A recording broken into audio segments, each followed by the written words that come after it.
Test. All right. We'll call to order the Tuesday, March 15th, 2016 Bethany City Council meeting. You'll all please stand, and Councilmember Harris will give the invocation and flag salute. Dear Lord, we thank you for your grace, for your love, for your wisdom and guiding us and directing us as we make decisions for the city of Bethany. We praise you for the good weather we've had, for the safety and projects that have been done, and for the guidance you have given us to this point. Thank you in all that we do. In Jesus' name, amen. Amen. Please stand and face To the flag of the United States of America and to the republic for which it stands, one nation under God, indivisible, with liberty and justice for all. All right, first item is the consent docket. Does any item need to be pulled there separately? If not, I'll take a motion. Motion to approve, please. Second? Second. All right, please cast your vote.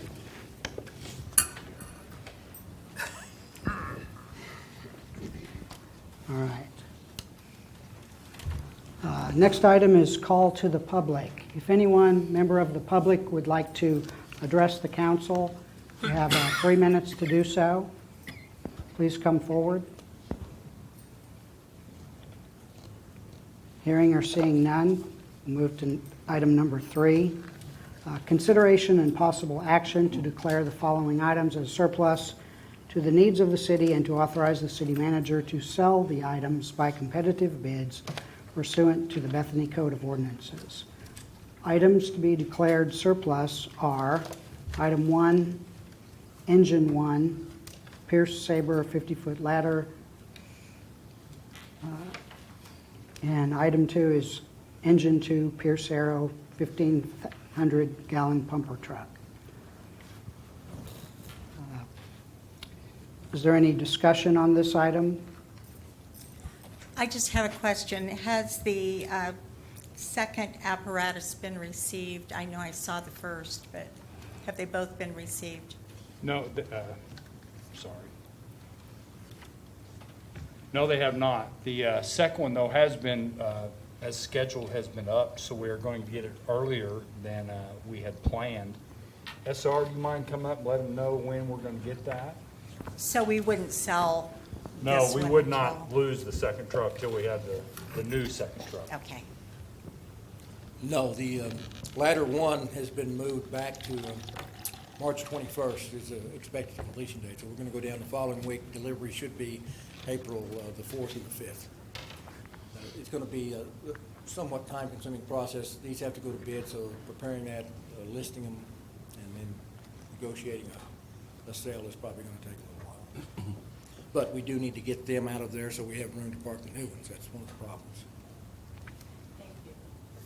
Chief, approximately how many bidders do you anticipate? I know we don't do this very often, but do you know a typical amount of how many bidders that could be participating? A minimal number. Okay. I wouldn't think there's many places that do this very often, so. We would hope that some smaller local fire department would acquire them for their needs, and that's what's happened in the past. We've had engines that were surplus that went to Piedmont, I know, and I believe another community. Do you recall who the other one might have been? Yes, but I forgot the one, that happened to be an out of state, actually, on the last rescue. But Right. we would sure like to see a local deserving department in Oklahoma that could use those. One of the things that we're going to do, we'll put a minimum bid on them so that we can get the tire kickers and the browsers, so we won't have to deal with so many bid packets, because we've got a price that we want, and we think it's a fair price, so there's really no reason to let a lot of low bidders in there to encumber the process. I did miss, did you say when the second apparatus would arrive here? The projected completion date is March 21st. Okay. We'll be going down for the final inspection the following week, and then it should be delivered either April 4th or the 5th, which would be the following Monday, Tuesday. Thank you. Any other questions? If not, I'll take a motion. I'll make a motion that we declare the items surplus and direct the city man, authorize the city manager to sell the items by competitive bids, please. Is there a second? Second. All right. Any further discussion? Please cast your votes.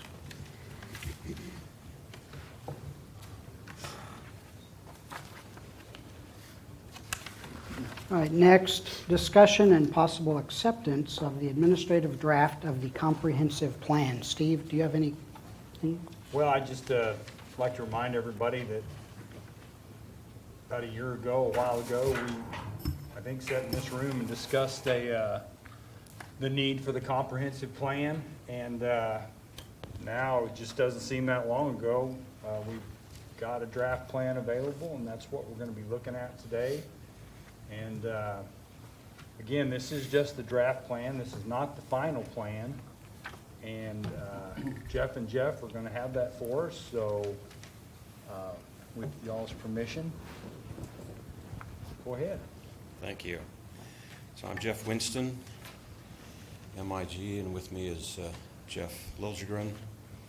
And you've all had a chance to look at the draft document for some time, and so our message tonight, our discussion tonight, is we're getting ready to pass the torch, if you will. This, at the end of the day, will become the Bethany City Council's document.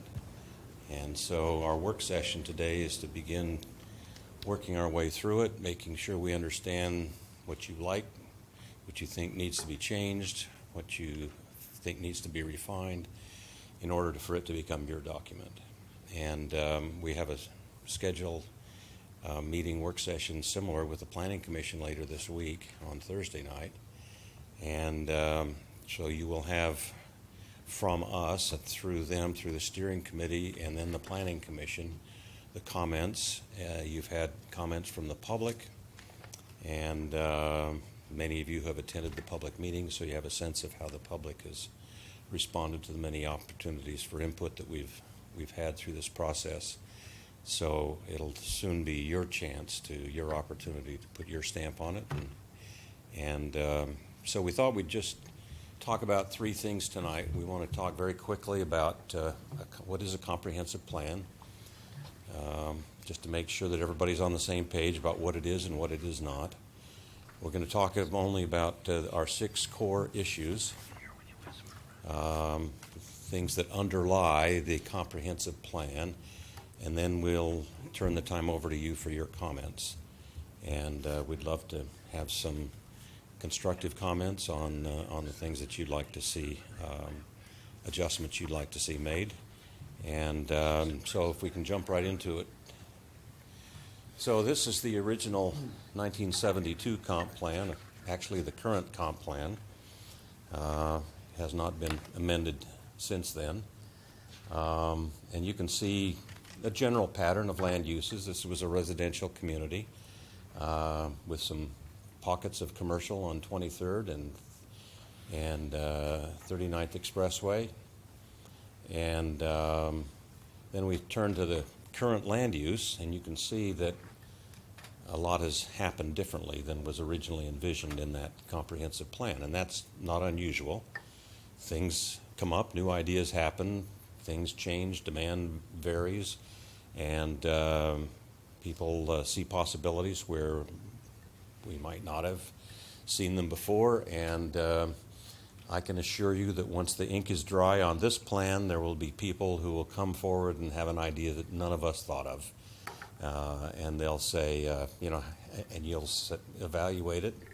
Some of those things will be terrific ideas, and you'll want to incorporate them. And so a comp plan is meant to be a living document. It's not something you put on the shelf and never look at again. It's something, I believe, that you ought to amend every 6 months if necessary. okay? You ought to amend it as often as necessary that it continues to be a reflection of what the citizens of Bethany feel their city wants to be, okay? So a comprehensive plan serves a number of functions. One is it's a way of getting us to our ultimate objective, which is a safe, attractive, and functional city, okay? That's where we want to get. And so the comprehensive plan is the foundation for all of that. Next comes zoning, departmental master plans, subdivision regulations, building codes, individual development plans. All of those need to be consistent with the comprehensive plan if we want to reach that vision, okay? So here's a way to think about the comprehensive plan. First of all, let me say this, as I will say many times, the comprehensive plan by itself gives no entitlements. Okay? It doesn't give you any rights, and it doesn't take away any rights. It's an advisory document. So that's point number one. Point number two is consistent with that understanding is that the comprehensive plan only comes into play when you want to change the zoning. Okay? So when you have someone who has a zoning on their property today, that is what is called a use by right. If they follow all the regulations in the zoning code, they can build what the zoning allows them to build. They don't need any approvals, and it's not necessarily consistent with the comprehensive plan. Okay? The way you make things consistent with the comprehensive plan is to change the zoning to be consistent. So in many ways, the comprehensive plan reflects existing zoning. In some areas, the comprehensive plan shows something different than what the underlying zoning is. Okay? And so in order to make those all consistent, you want to be sure the zoning becomes consistent with the plan. Okay? But the comprehensive plan by itself doesn't affect anybody's zoning, doesn't change it. So here's an example. Someone walks in the door and says, is this proposed use that we want to do on Kathy Larson's property or Jeff Knapp's property or Danielle's property here in town? If somebody walks in the door, we say, is it consistent, is it permitted in the existing zone? If the answer is yes, you proceed with a subdivision and building permit, okay? If the answer, however, is no, then you have a couple of other choices. You can change the use to be consistent with the zoning. So somebody comes in and wants to put an industrial property on a residentially zoned land, you can ask them to come back with a residential project, okay? That's changing the use. Or if you think it's a really good idea to put an industrial use on that site, on that residentially zoned site, you can rezone it. You can change the zoning from residential to industrial. Just a hypothetical example. A rather extreme one, in fact. Now, when you go to rezoning, you can say, is the proposed zone consistent with the comp plan? So let's open the comprehensive plan. They want to change this land use from residential to industrial. Does the comprehensive plan anticipate industrial in that location? If the answer is yes, bingo, let's change the zoning. It's consistent. If the answer is no, then we need to do another step. We need to amend the comprehensive plan first so that it does say we want this to be industrial. And the reason you do that, and this is the critical step in the whole process, the reason you do this is so that you're thoughtful about the land use changes you make. So rather than just leap to making a change in the zoning, you have to go back and amend the comprehensive plan, which means you look at it comprehensively. You think about all the impacts of changing that zoning from residential to industrial. How will it affect the neighborhoods? How will it affect the groundwater? How will it affect traffic? How will it affect schools? All of those sort of things. Then you amend the zoning, or the comp plan, then you finally change the zoning. Okay? So the comprehensive plan is a kind of a way of keeping you focused on the big picture about your community when you're making these little day-to-day decisions. Okay? So one of the things we're going to suggest to you is a policy that's called a consistency policy. We would strongly suggest that the council, in adopting the comprehensive plan at the end of this process, also adopt something that is called a consistency policy that says we will make all of our land use decisions consistent with the comprehensive plan. Again, if it's not consistent with the comprehensive plan, you got two choices. You can change the proposed land use or you can change the comprehensive plan. And many communities do both, okay? So there will be wonderful ideas out there that are going to come along that are not consistent with the comp plan today, and you're going to say, let's think about this and let's amend the comp plan. That's such a good idea. We want that to happen in our community. Let's amend the comp plan. Okay? For other things, you're not. Okay? Is that better? Okay, so let's talk about 6 key things, and then I'm going to turn the microphone over to you. So there are 6 important realities for Bethany. First is we're surrounded. You all know there's not any room for us to grow. We don't have a lot of green field. We can't go out and start developing brand new areas in big subdivisions. We have unclear boundaries. So if somebody wanted to shop in Bethany, they realize that we make our money from sales tax, so let's only shop at the stores in Bethany. It's hard to know which stores are actually in Bethany because the boundaries are not clear. At one point you had a blue line on the paving to remind everybody of where the boundaries were, and that's just symptomatic of the fact that it's hard to know. Okay. Therefore, we have to redevelop. So if Bethany wants to change and evolve and grow and develop new businesses, new residential,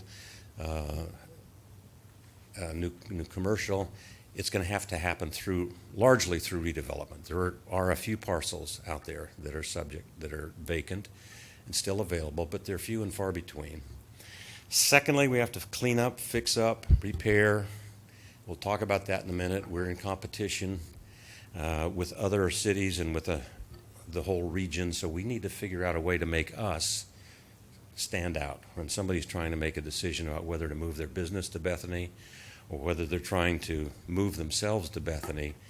We want to have a clear distinction. Bethany is a magnet, okay?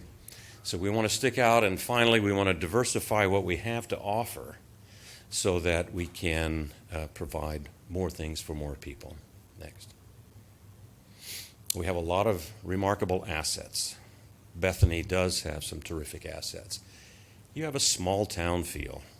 You have public services. You have responsive public services. You have a staff. You can call the city manager and get him on the phone. Okay, that's not very often that an average citizen can do that in any cities I've worked in. And so those are terrific things. You have wonderful schools. You have good parks. You have 2 universities. There are many cities I've worked in that would trade places with you in a minute to have 2 universities in their community, okay?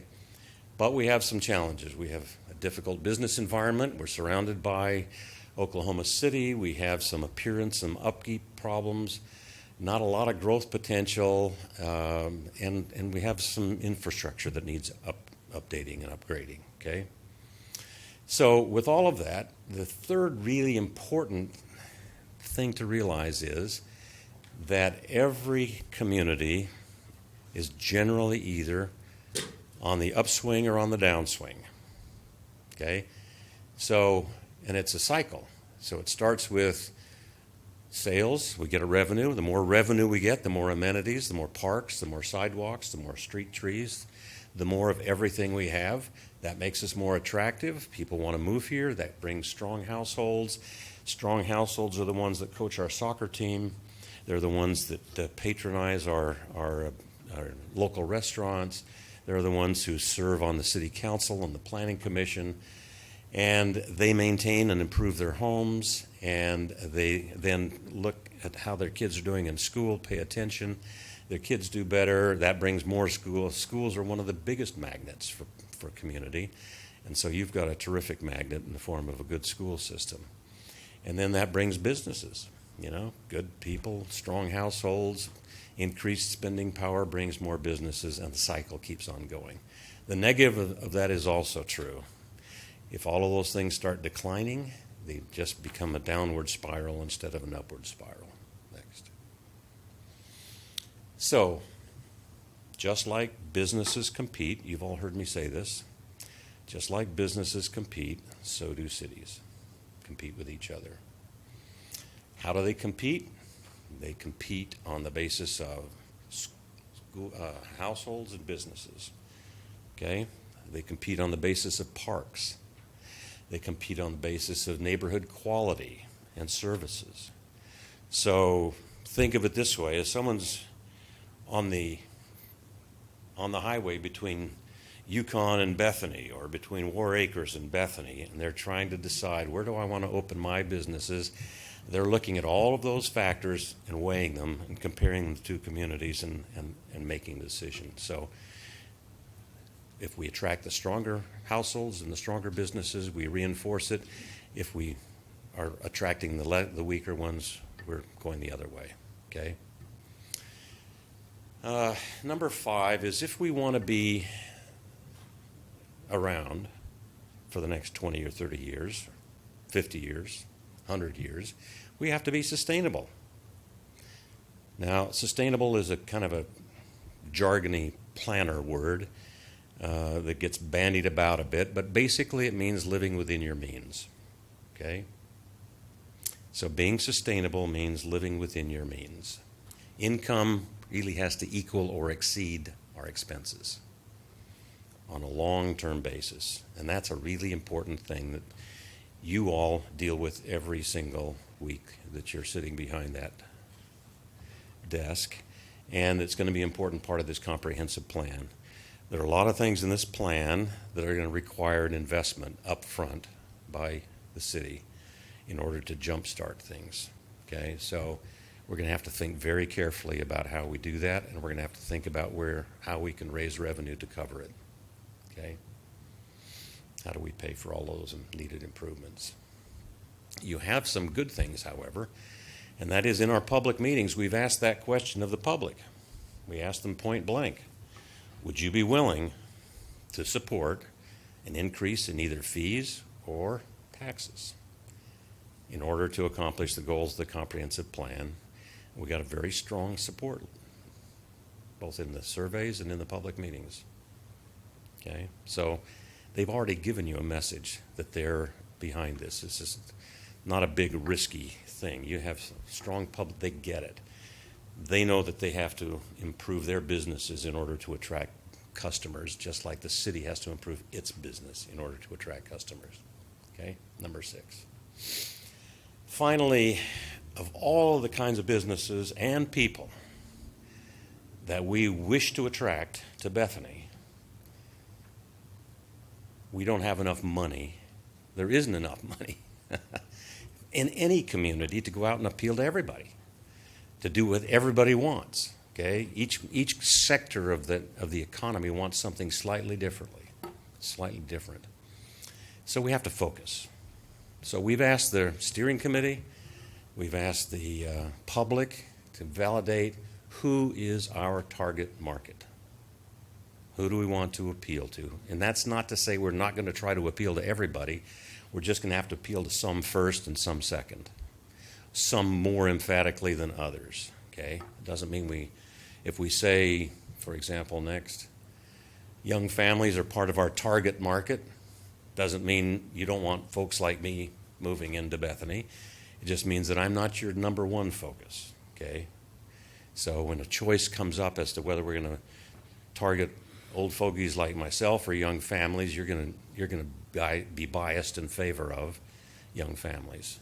Middle-aged families was the second target, and young professionals was the third target. They all want similar kinds of things. For example, the next question is, what do they want? Next, they want attractive homes and neighborhoods. They want an affordable mix of houses. They don't all necessarily want to live in a single-family house. Some want to live in a small lot. Some want to live in an apartment. Some want to live in a townhome. Some don't want to mow the lawn, and some are looking for a lawn for their kids to play on. So they're each looking for slightly different things. They want today more and more, they want to be able to walk to the restaurants. They want to walk to shopping.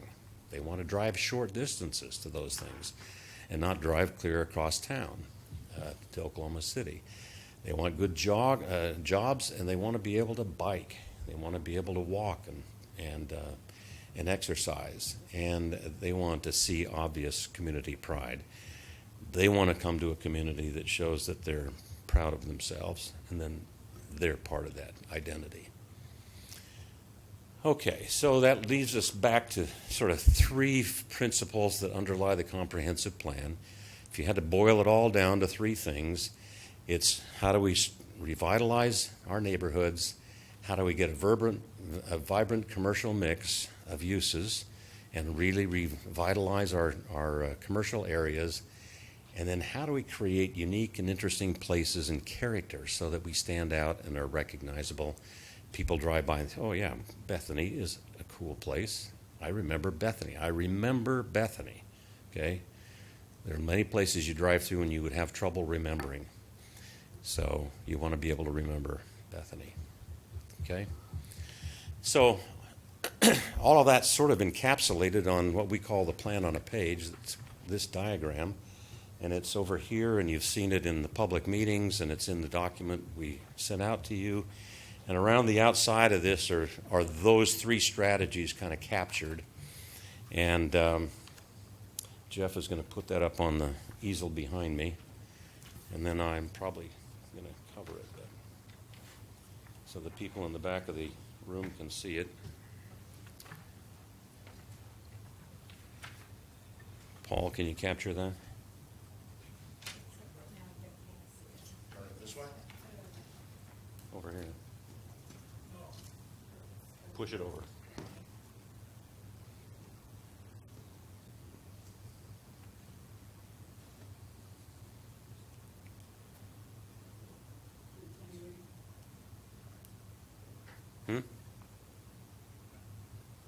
It's not going to show up there. Oh, this is just for people at home. Ah, I'm sorry. Yeah. Okay. All right. So anyway, that's encapsulated. I'm not going to walk through all of that. You've looked at it. You've thought about it. You've got comments about it. We want to get to those comments quickly. Next. So here's where we've been. We've done background. We've got concepts, recommendations. We're in the sort of the eighth inning now. That's that last arrow up there. We've got a draft document. We're going through the process, and when you feel like it's close content-wise, we're going to add a lot more graphics and maps to it, and then it'll become a more public version of the document, and everybody will have a chance to look at it in even greater detail. Eventually, it's going to go to the Planning Commission and then come to you. And obviously, you're used to this. This is where the buck stops, is with you. So this becomes your document. So how would you like to proceed? We'd love to hear from you. We'd love to get your comments. And we'd love to just have a conversation. So are there things that you all found helpful about the document? Are there things that you think we really need to work on? Changes, revisions, things left out? Where are you at? Council members, do you have any questions, comments, concerns May I with the start? draft? Go right ahead. Okay. I read every word of the document and made lots of comments, so I've already sent them to you. I just want to say that I'm amazed at how well you captured Bethany.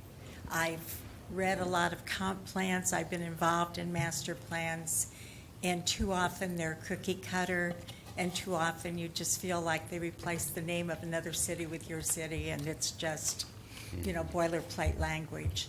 This reflects Bethany. And if I was a city manager coming into Bethany and somebody handed me this comp plan, I would know what I needed to do for the next 15 years. It's a workable, doable plan.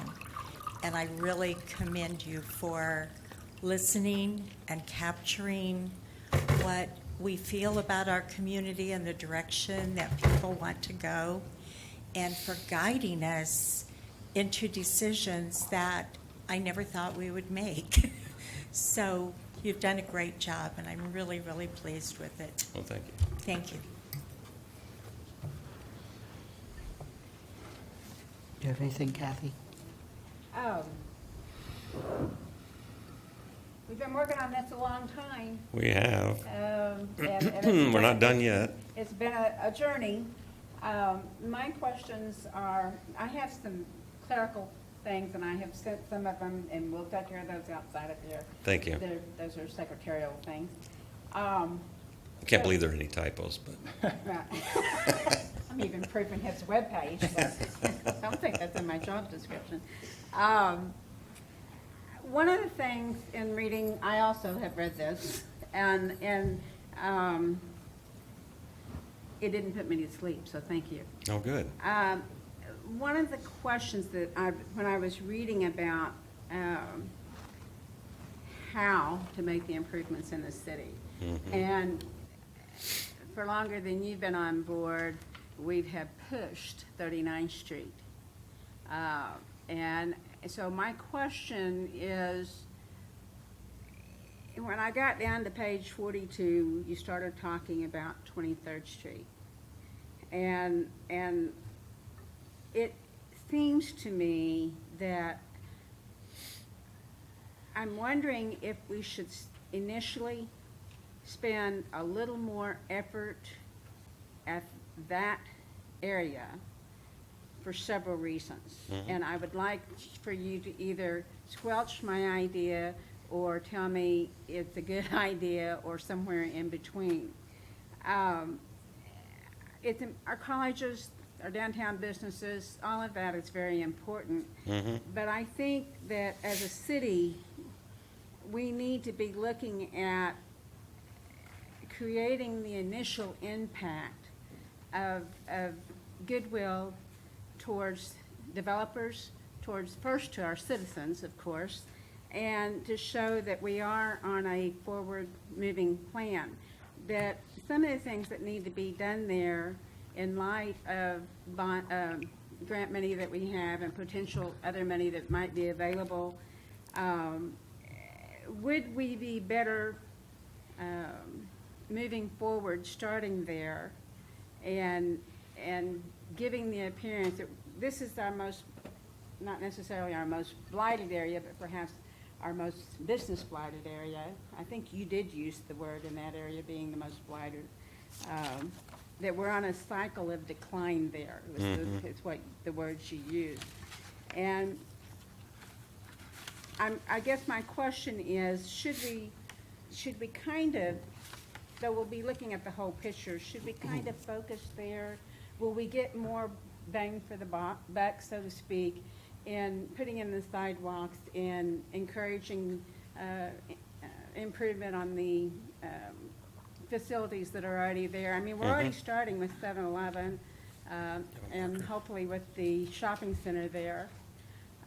So it makes me wonder, rather than try to hit again and again and again on 39th Street, if we would be better suited to do 23rd Street for a start project. Where should I put this so everyone can see it? He's going to need a mic. Give everybody in the back a sore neck. So, those are great questions, all right? Those are great questions, and they're questions that will come up over and over and over again.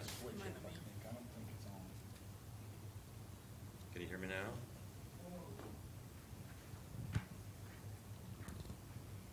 You have to hold it close. Testing, There you there go. we go. So, there are several things that always happen. So here's where we want to be, right? Here's where we are here. And it's never a straight line to get there, okay? So here's 39th, and here's 23rd. What we've said, suggested, is that 39th Expressway ought to be your highest priority.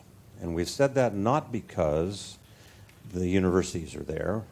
We've said it purely and simply because you've got how many vehicle trips a day on, or Close to 20,000. 20,000 vehicle trips a day on 39th Expressway. You have more people driving by and having an impression of Bethany there than you do on 23rd. Okay? Now, having said that, so that says if two things are equal, do I ignore 23rd? No. We've said 23rd is also important because you've got some grocery stores, you've got some going businesses down there. They generate actually a significant amount of money for the city. So we can't forget about them, okay? But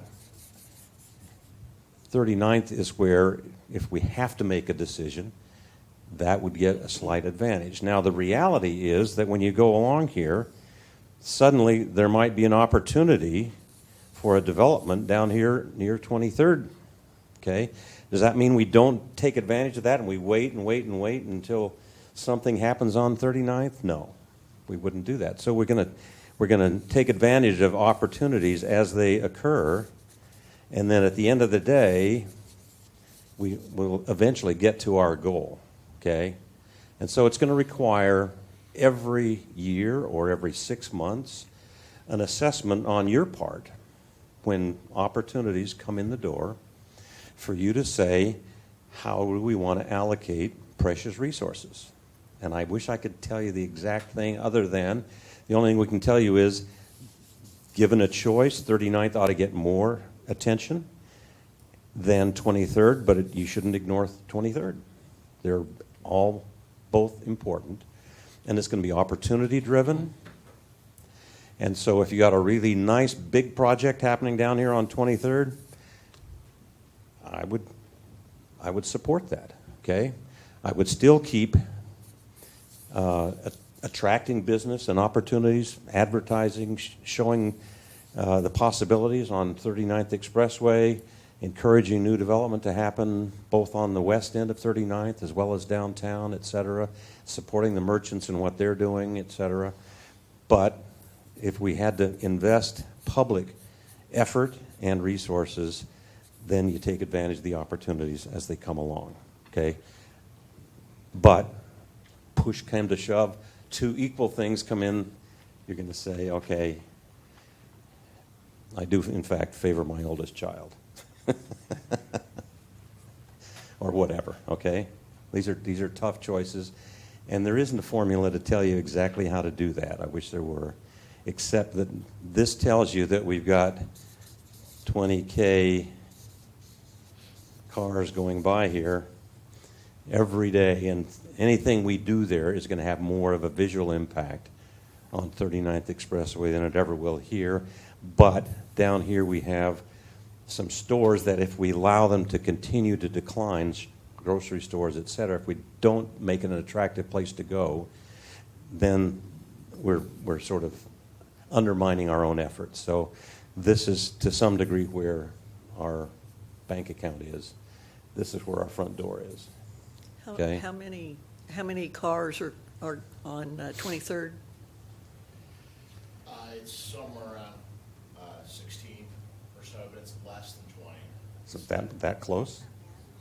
It's like maybe half, so you're closer to 10. Yeah. Could you repeat that figure?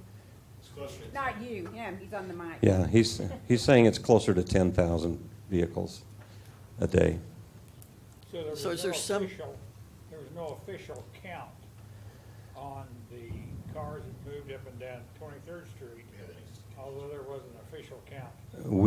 It's in the existing conditions report, we're just not dredging it up right now. You have it in the documents. The existing condition report we sent out to you some months ago does have the traffic counts, and you can compare them. And the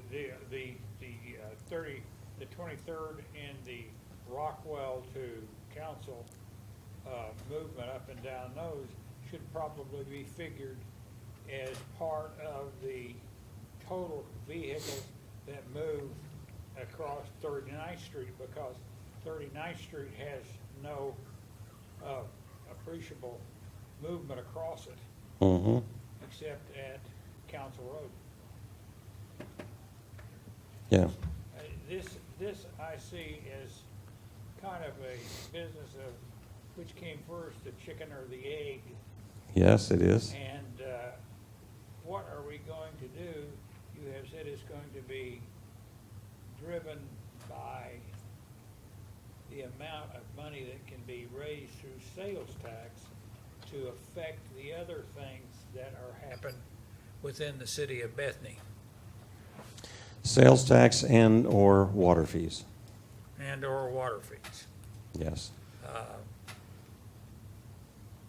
The water fees are probably, I think we get more pushback on water fees because that's a direct charge to the folks that live within the city of Bethany, whereas sales tax seems to encompass a larger area of outside contributions than water sales do.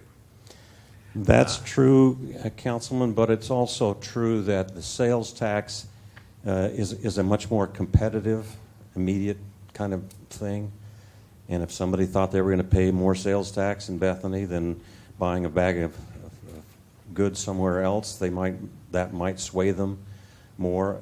The thing that people told us about the validity of that statement goes back to the city of War Acres had a 2-cent sales tax for years. Mm-hmm.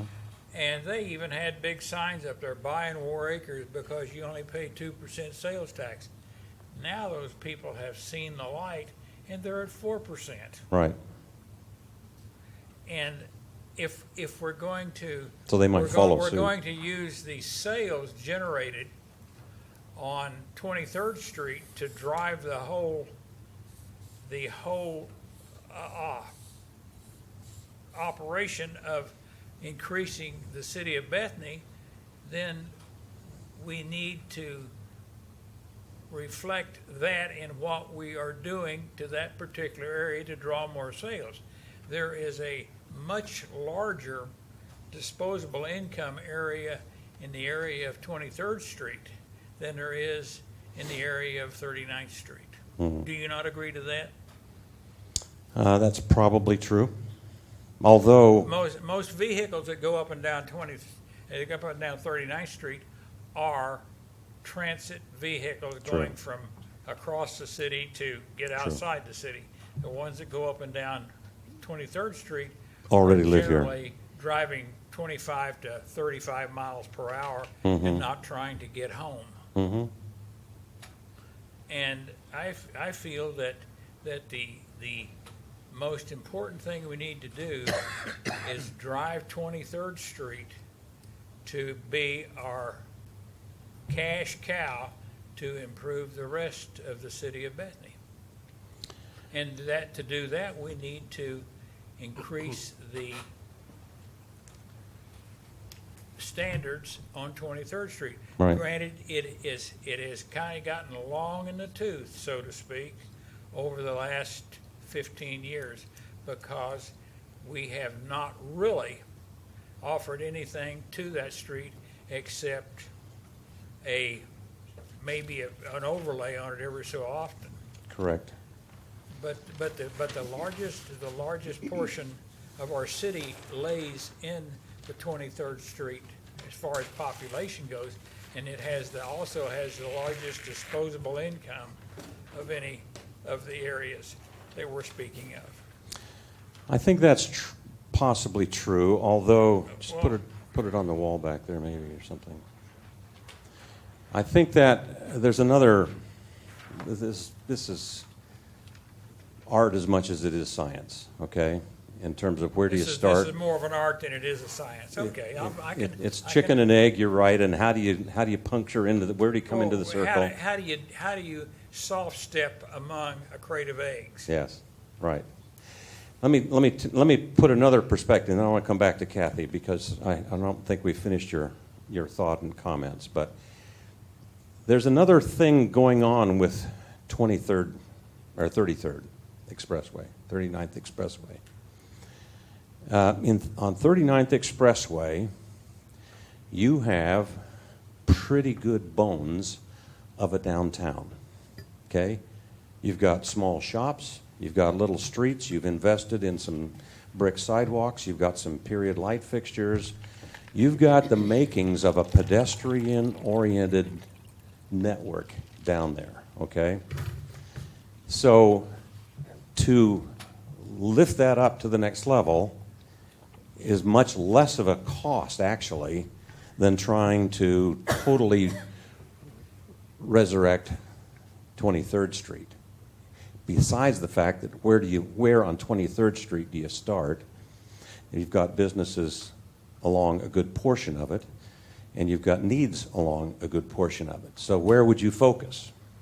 The downtown's easier to focus. Now, one of the principles that we've found is that when we have layers of, this is what's doing really good, this is doing okay, this is starting to decline, and this is the worst, okay? Whether it's houses or businesses or repairing streets or anything else, the same principle applies. Where in all of this would you invest? Most people would say, let's go fix the worst. Let's go tackle the slums. Let's go tackle the worst streets. Let's go tackle the worst of anything, okay? What happens is this is going to demand so much money and effort to raise that up one notch. You won't have any money left to invest up here, and while that's happening, good has slipped to okay, and okay has slipped to decline. Okay? You just made my point. So, what we have found over time is that the place you want to try to identify and focus on is what I call the tipping point. Okay? Those areas that are still doing okay, but without some investment, they're going to start to decline. And that's generally up in this category right here. So you can invest a lesser amount over a larger area and get more bang for the buck here than all of the money that you would spend tackling the worst place. Okay? I do have a question, sorry to interrupt, but You where bet. you say the dollars to invest, what types of dollars are you talking about? Amount of money you talking about? And where's the money being generated from to invest in that? Initially, the money's going to have to come from either sales tax or it's going to have to come from water fees, or a combination of both. You can go get grants. You can look for federal grants. You can look for other kinds of grants, and you'll find grant money there, but the grant money will not accomplish the transformation that you're after. Okay? Well, I've And- noticed and- in the last 20 or 10 years that grant money has begun to dry up like the Sahara Desert. Of course. And when you get $19 trillion in debt, and we're asking the federal government and the state of Oklahoma, who has a big bucket to carry down the street with no money in it, Yes. where are we going to get these? Yeah. I mean, you've been fortunate. We're going to have to get a hold of our bootstraps and pull it up. And the best place that you pull it up is where it's being generated at the present time. And you talk about the 23rd Street area. I think it's probably the most viable area in town because it's the only area that has any growth in it. We have placed a new concept of food store has moved in the last 6 months. I call them a 5 and dime store. It's a Dollar General has moved in. We have another Dollar General type store moved in. And we have the largest percentage of people that live in the Bethany within striking distance of 23rd and Rockwell and west. You have DeVille, you have which is a area that is not altogether that bad. It's got some it's getting a little long in tooth, but Yeah, right. but it's had some movement on it. We have to get some interested parties, and maybe we need to make some sort of a TIF or something like Yes. that to entice a builder to come in Mm-hmm. and or a developer, so to speak, to make that area more viable. Is that would you suggest that? I would, except for the fact that many of the businesses, the buildings themselves, not the businesses, the buildings themselves in the strip commercial areas on 23rd, for example, are approaching their useful life. Okay? There's a cycle in Oh, yeah. strip mall development, and generally the lifespan of a strip commercial area is 15 to 20 years. Okay? And then what happens is they become tattoo parlors, and they then on down until eventually that you tear them down and you start over again. We talked recently with a fellow who works with Walmart, and they have a use-by date for their buildings. They fully expect to move out after 15 years and leave them. Okay? So it's not unusual to have buildings that have a kind of a, they're not made with timeless materials, right? They're temporary, etc. So that's one caution. The second caution is, and my recollection is that of the sales tax that the city collects, I think 12%. It's the highest of all the categories, but it is only 12%. Yeah. So 23rd Street, is it 23rd or is it the restaurant or is it grocery stores? No, you're saying, yeah, you're correct. The grocery stores on 23rd provide 12%. Right. So the grocery stores on 23rd provide 12% of the city's sales tax. I thought when we started this, I thought we'd see a much higher number. Okay, it's the largest single number in terms of types of establishments. The grocery stores, 12% is the highest. The rest is made up of a whole bunch of different categories, each one of which is less than 12%, but the total is It's diversified, though. it is very diversified. Yes. So it's not just the grocery stores, just to clarify. But 23rd, as a whole, I think is in the 20 or 24%. I read 24 in your report, Yeah. Yeah. and that is a quarter of the total income in this city. Yeah. Now, granted, there's one thing, about the 23rd Street corridor. It's very narrow, Yes. but the 39th Street corridor is very narrow too. Mm-hmm. When you consider that it's only on one side, and there is housing within a block of 39th Street. Yep. It's almost exclusively housing. Yeah. So the next part of your question is what kind of intervention? So we've identified in some of the illustrations how would we improve 23rd Street, right? We've looked at street trees and sidewalks and signage and new night lighting. And so, again, I apologize to everybody in back. You'll have to crank your... Well, if they would like to come up here and say, we don't have a very big council tonight, you're welcome to come That's up here true. and We sit can, with we can us. bring some chairs up here. So anyway, those are some things. Public investment always precedes private investment. Okay? It jumpstarts private investment. When somebody's looking around, if they feel like you're invested, they're going to follow suit. If they feel like you're disinvested, they're not necessarily going to feel like they can come in and transform the area by themselves. So if you make the starting investment, they'll generally follow. But it has to, again, be concentrated. You're absolutely right. It's a narrow area. You would have to figure out. The thing I love about this discussion is it's the kind of discussion that will take another period of time to kind of get to the bottom of, right? The comprehensive plan is dealing at a very high conceptual level, and the kind of questions that Kathy and Phil are asking really need additional study and refinement and drilling down and deciding next year and the year after, because the conditions and the opportunities may be different. So That's exactly what I'm talking about. Yeah, I agree.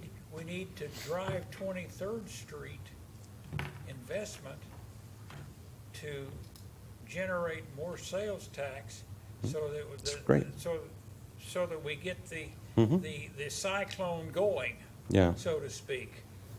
At the end of the day, so to answer Kathy's question, and then eventually we'll get back to you, Kathy Larson. So Kathy said, where's the money coming from? And so the answer to that question is you have to prime the pump. It's like the old prospector out on the desert, right? Come across the pump and you want to drink of water, and it says, take this last glass of water and pour it in the pump so you'll lubricate the leathers, right? And then you can start pumping. So you have to make your own investment first. Ultimately, what you invest is going to come back to you multiple times over in the form of sales tax. Okay? So ultimately, that is the answer, is it's going to come from increased sales tax. But in order to get there, you're going to have to start making some visible improvements, whether it's 23rd or 39th Expressway, Rockwell. You're going to have to make your own targeted investment to really spruce up some high volume, high visibility, high bang for buck kinds of areas. And I think this discussion will continue. Kathy, would you carry on with your list? I'm sorry, we cut you off. I just have two questions. Okay. Okay. Since we're on 23rd, I'll ask it first. That was a good one to start. In your document, you indicated that you specifically think that mixed use needs to be used on 23rd Street. And my question, and I realize it's going to be dependent on the funding source, the developers, and what comes to us as much as what we put out. But my question is, what do you see as mixed use? You kind of touched on that, but you're touching here on your photos are streets. Yes. And streetscape. When I think mixed use, sometimes I think, like we've talked about, retail, housing above, that kind of thing. Mhm. Are you seeing the same thing there that you have projected for 39th Street in some areas? Or are you seeing something different? So, There are two kinds of mixed use. There's vertical mixed use and horizontal mixed use. Okay? So vertical mixed use is business offices above stores, restaurants above offices. That's vertical mixed use. Horizontal mixed use is not unlike what you have going on in the CBD right now, which is some apartment complexes near the downtown area. That's horizontal mix of uses happening. So in 23rd, I could see both happening, okay? I don't think immediately that 23rd is probably the place where you're going to create a little walkable center that are going to attract people to get out of their cars and walk. It's still going to be auto-driven. People don't walk around when they're shopping for groceries, okay? They're going to drive there, fill up their car, put it in the trunk, and go home and unload it before the ice cream melts. So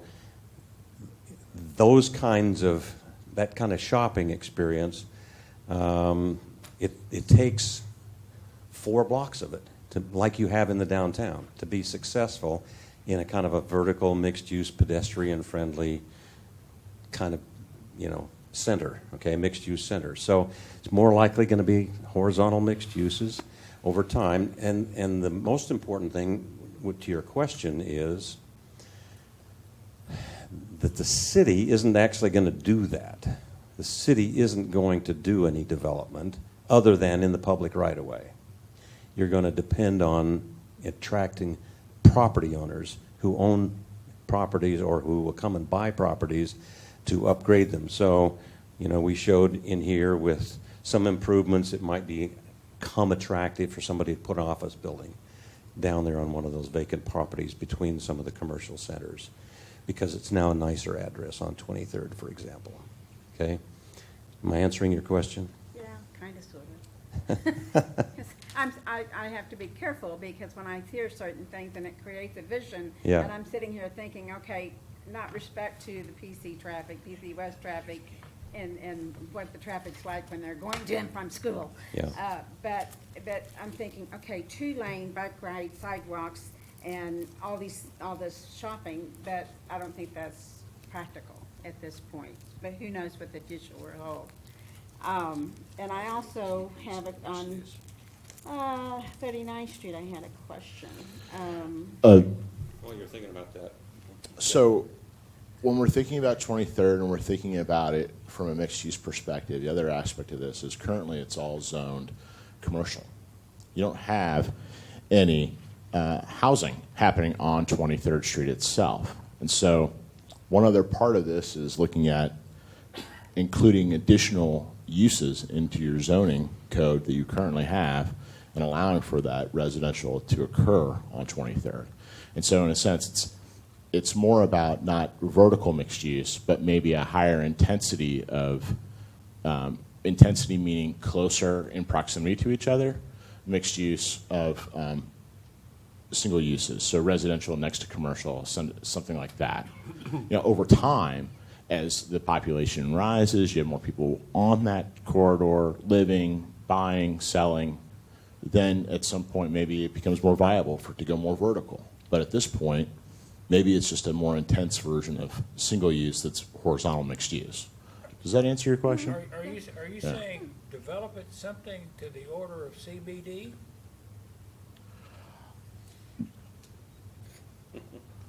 Well, that's a whole other aspect of this conversation. Do we want It's a key aspect of this. It is. It's a key aspect, and let me address that question by coming at it a different way. So, when you have a car-oriented shopping center, you have a big box store, a Target, or you have a Walmart or whatever, okay? Then you have the next category is kind of a strip mall. And when you have something that's car-oriented, it doesn't take much for somebody to develop something bigger and shinier 2 blocks away, okay? Then once people are in their cars, they can go anywhere. So when people drive, park, go in and shop, come back out, get in their car, and go down here and shop, and get back in their car and drive down here and shop, then all it takes is somebody down here with a little fancier thing, and they're all going to come down here and shop, okay? And then these people are struggling, and that's exactly what's been happening on 23rd, right? Bigger, fancier, better things have been happening in the region, and so a newer grocery store, a nicer looking venue. Now, what we're finding, nationally even, is that in these older shopping centers, right now there's not enough demand. It's going to cost you so much to come in and actually really totally refurbish all those existing buildings. It's just prohibitive to do that, okay? So I can't come in and make it into something bigger and newer yet, but what I can do is I can begin to introduce residential, okay? And we're finding that residential uses are a viable alternative, talking townhomes and apartments and things like that, are viable if they have a nice amenity package around them. They're a nice, something that begins to rejuvenate these older commercial centers. Then guess what happens? Once you have a critical mass of people living here, they then become a walkable, captive audience. When they're walking, they're not going to go clear down here, right? They're going to shop closer by. They want to get out of their cars, and the big shopping mall, the malls learned this a long time ago, right? You got Sears at one end, and you got Penny's at the other. I'm dating myself. And you walk back and forth, and guess who pays the biggest rent? It's the little tiny shops in between. because they have all of that traffic, and they know that when people, the only time people spend money is when they're walking. They don't spend money when they're driving, only when they're walking. So the more you can get them out of their cars and walking around these centers, then those centers can take on a new life. You can't afford to come in and selectively start creating a little main street and a walkable area and have a few blocks, and pretty soon you've created a whole new kind of neighborhood. Okay? So it's a cyclical thing. It's going to take place in phases. And I always say the great thing about my job, the bad thing about my job is nobody knows about my successes for 30 or 40 years. Right? So the good thing is they don't know about my mistakes for 30 or 40 years either. It's a long-term prospect. It's a long-term thing. And you're going to walk out of the day you adopt the plan, you're going to walk out and it's going to all look the same. And you're going to wonder why this hasn't magically happened. And I'm working in communities that I started in 30 years ago. And we're now seeing the fruits of those things finally happen, because behind the council seats were people who consistently followed the vision, stuck to their guns over that period. Can you imagine handing the baton to the next, generation of council members through this comprehensive plan so that they'll want to do the same things you did? Now, there are people, cities, that wouldn't dream of not following the plan. Just wouldn't dream of it because it's so ingrained in the community. That's where we want to get. Well, I could make some suggestions that on the 23rd Street corridor and the Rockwell corridor, as well as the council corridor, we have an overabundance of residential areas. We have one apartment complex that's 230 or 40 people in it. Then you get within 700 yards of 23rd and Rockwell, you have over 500. Those are all walking distances. Mm-hmm.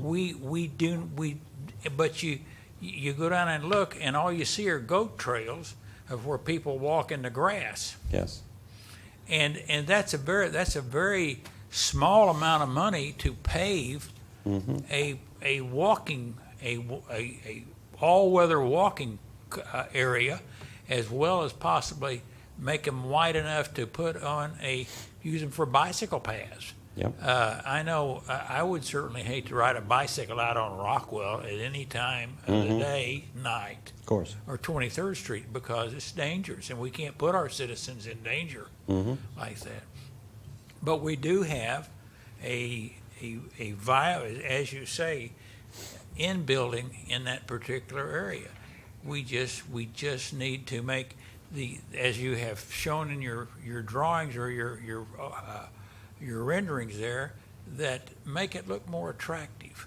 And people like to get out and walk when something is more attractive. And less you're not sloshing through the grass or whatever it is. But we have that particular concept in place right now that you're talking of. Yes. What, Mr. Shirey, where is it that you're saying there's 250 housing units? Is that what you said? Yes, there's 234 housing units. And where is that? It is on 21st to 23rd Street on Council Road. What's the name of that? It's a brand new apartment. It's not a brand new one. It's Redone. totally refurbished apartment. Council It's very place. nice. It's next to the Sonic and then the new building that we have at the Dollar General or Yeah, Dollar General. yeah. So do a in lot that of area those there. people, Then are a you lot of move- those people walking? Are a lot of those people walking? Yes, they do. I observe this quite a bit. They walk because, most people in that particular environment don't buy a truckload of potatoes to take home with them. They kind of live for 3 days at a time or 2 days at a time. I know the reason why I know this is my wife had a leg operation with a knee replacement, and I've been doing the grocery buying and I don't really buy a whole lot of groceries that I can just put in a couple sacks and get Right. out of there with. But it's that particular area is just what you're describing. The area around 39th Street, and you also described something there that it is a transit area, and people are going from point A to Yukon, and from Yukon to I-44, trying to get over there. Right. There would be, there's a lot of traffic probably on 39th Street, but it's a very difficult street to get on and get off of. I saw that one of your concepts is one of my ideas, is make 39th Street a back-end environment instead of a drive-in environment, much safer. Yep. In 1994, this council had a plan that we put forth to vitalize downtown Bethany. And absolutely, well, I guess you never say nothing has happened, but very little of that plan has been adopted. And it would be much to their advantage to adopt their plan, or the plan we had in 1994, which is a lot like the plan you have there. So just Open up to the back instead of to the front. exactly. So just quickly before we leave 23rd, let's say this is 23rd here, and north, east, west, and let's say that we did street trees and sidewalks, okay, and make it a lovely walking environment, okay. Now, if we do that, and we still have big parking lots out in front of all of the stores, and all of the buildings are back here, that makes that a pretty unattractive place to walk. But you go across the street on the south side of the street by Golden, I believe it's Golden Oaks, is it not? They have some lovely trees in front of theirs, which makes all the difference in the world. And Makes they a have big a difference. major parking lot Yeah. out in front. It's more of a camouflage Right. that they put in front of their stores. Right. That people look at that instead of looking at their stores. The only point I wanted to make was that as you're thinking about 23rd and you invest in this sidewalk up and down here, making this lovely shaded walkable, then while we're waiting and encouraging infill development to happen out here in front, one of the things that is very successful would be to put a secondary pathway that connects all of these stores so that people begin to have a walking experience, as you were describing, from one to the other, okay? Or And all so those that's building- part or of, all those residential areas would have a walking experience to get in and around those. exactly. Now, we if, know- if we could probably talk some of our local citizens, our good local citizens, into donating as 10 to 20 feet to make that a more attractive area, it would You've got it. behoove them as well as behoove us Yes. at no cost. And how that comes about is called a sub-area master plan, okay? So that means the next step after adopting the comprehensive plan is to go in and study in detail some of these areas. And when you create, I always say, if you put it on paper, there's a chance it might happen. So if you show in a sub-area plan a secondary set of sidewalks here, and then you ask each developer when they come in, as a condition of that approval, to tie it to the property line of their neighbor, so that if and when that property develops, they'll eventually have a continuous path. You're talking about building ordinances, Yep, we are, exactly. and I So- think we have those. So are you talking about, in Councilmember Shirey, you're talking about apartments that are already there? You've been talking about, There's apartments that exist in that area. okay. And you're talking about building new apartments. So this is my Yes. question, though. We're talking Go about ahead. these people living here and walking and spending money. So, I mean, this is what's going through my mind right now. What is the disposable income of the people living in the area? That's what I want to know. It has to be people that have, if they're walking around, they have to have money in their pocket to spend. Yes. So what is the disposable income of the people that we're talking about?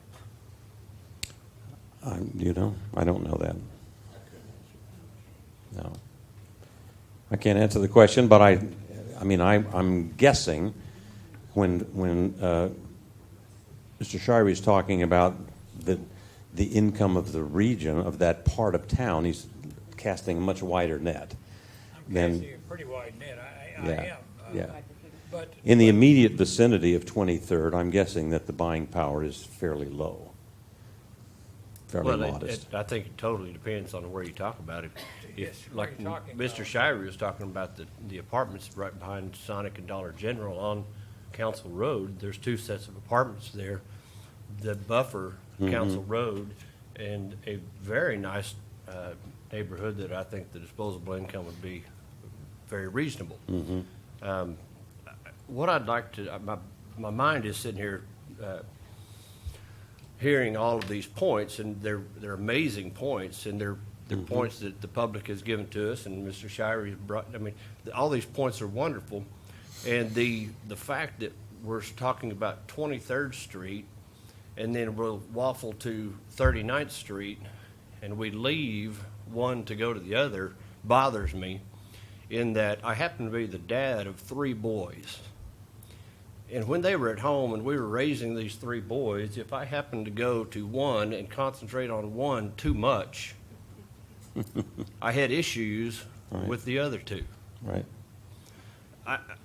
There's part of me that says we need to do both. We have to do both. And we cannot excuse either one. And there's another part of me that says if we put too much into one and spread the wealth among, and I think we need to add several kids to this equation, 39th Street downtown, 39th Street, Rockwell to the west. The corridors, you've mentioned several times Rockwell and Council corridors.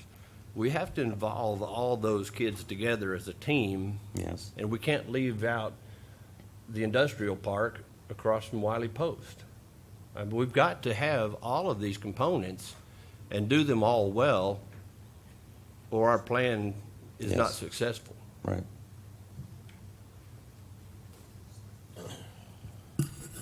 The beauty of a comprehensive plan is that once you adopt it, it's there for wherever it's needed.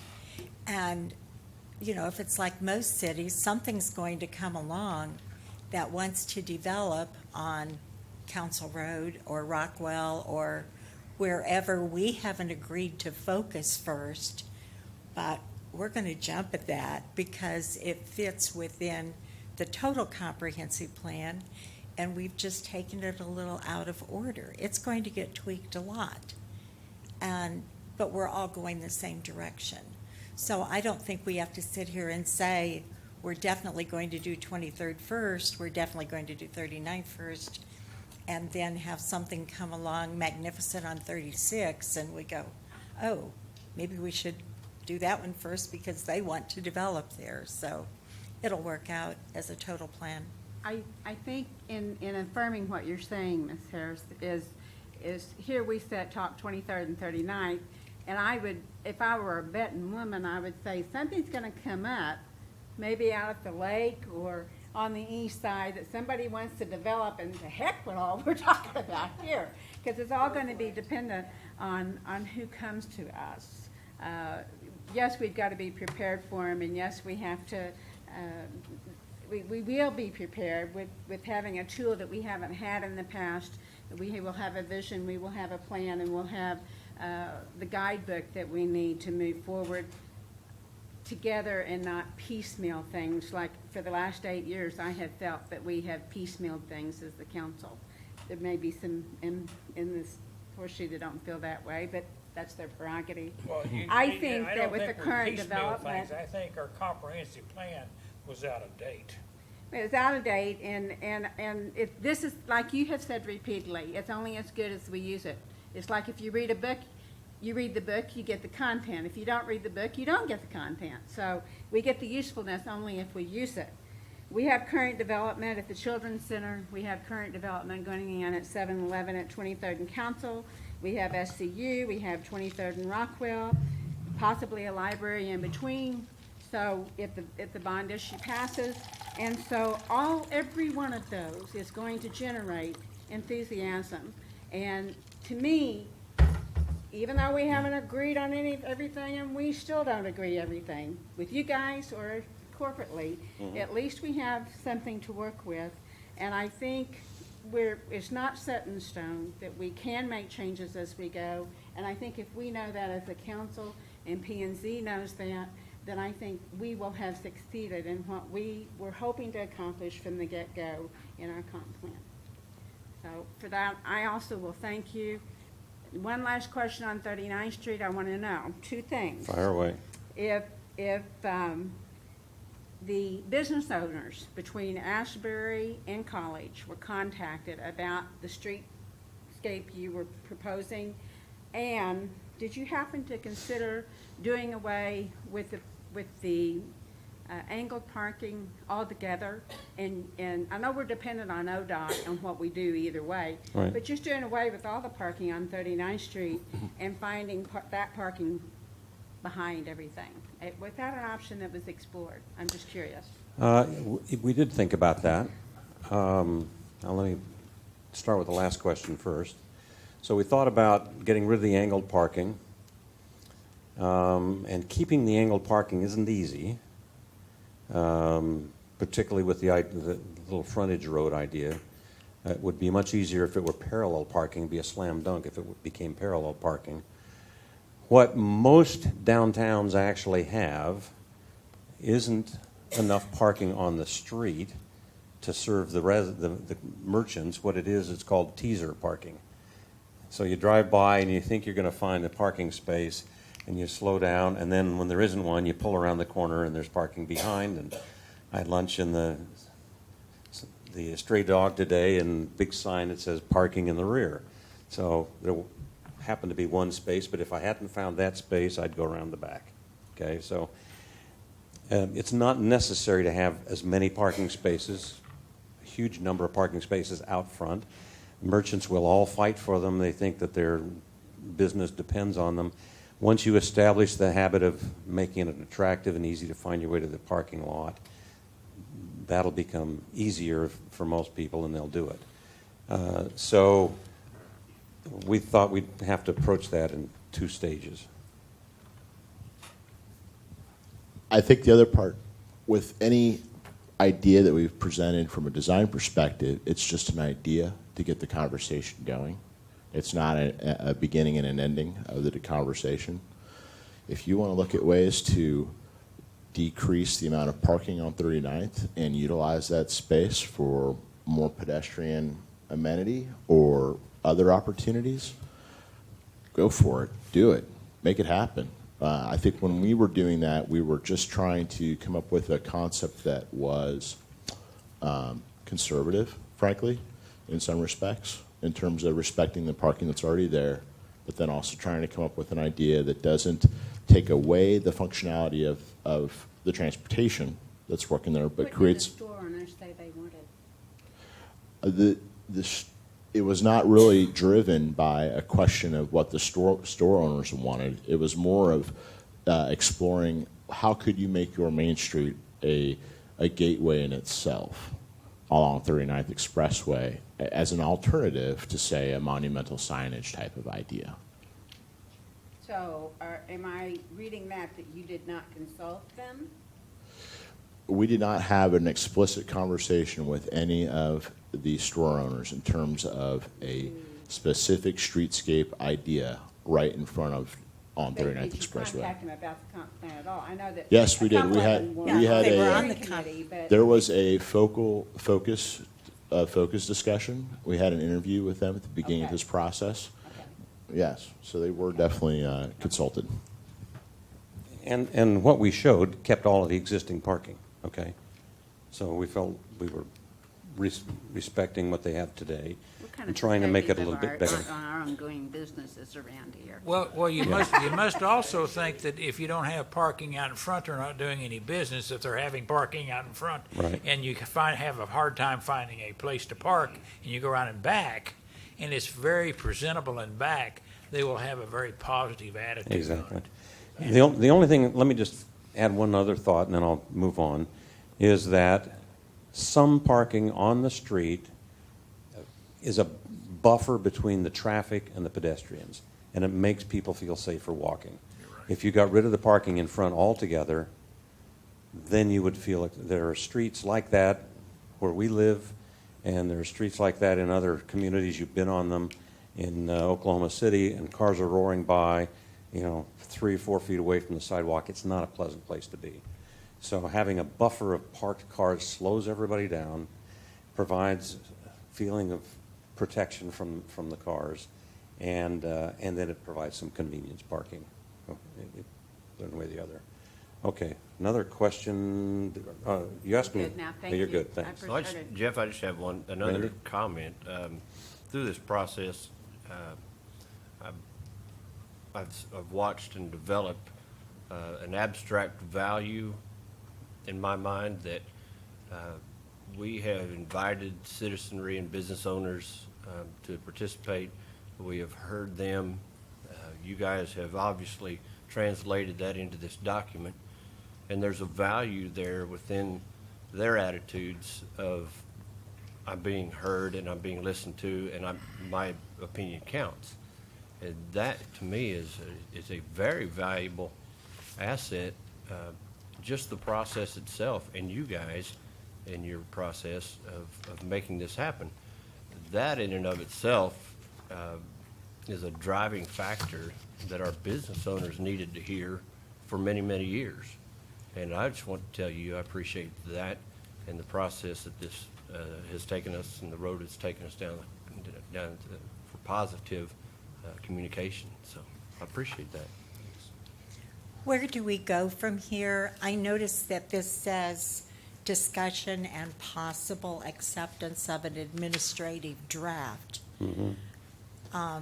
What do you need from us to go forward? We need from you in a future meeting, not tonight, this is a Not work tonight, session tonight. okay.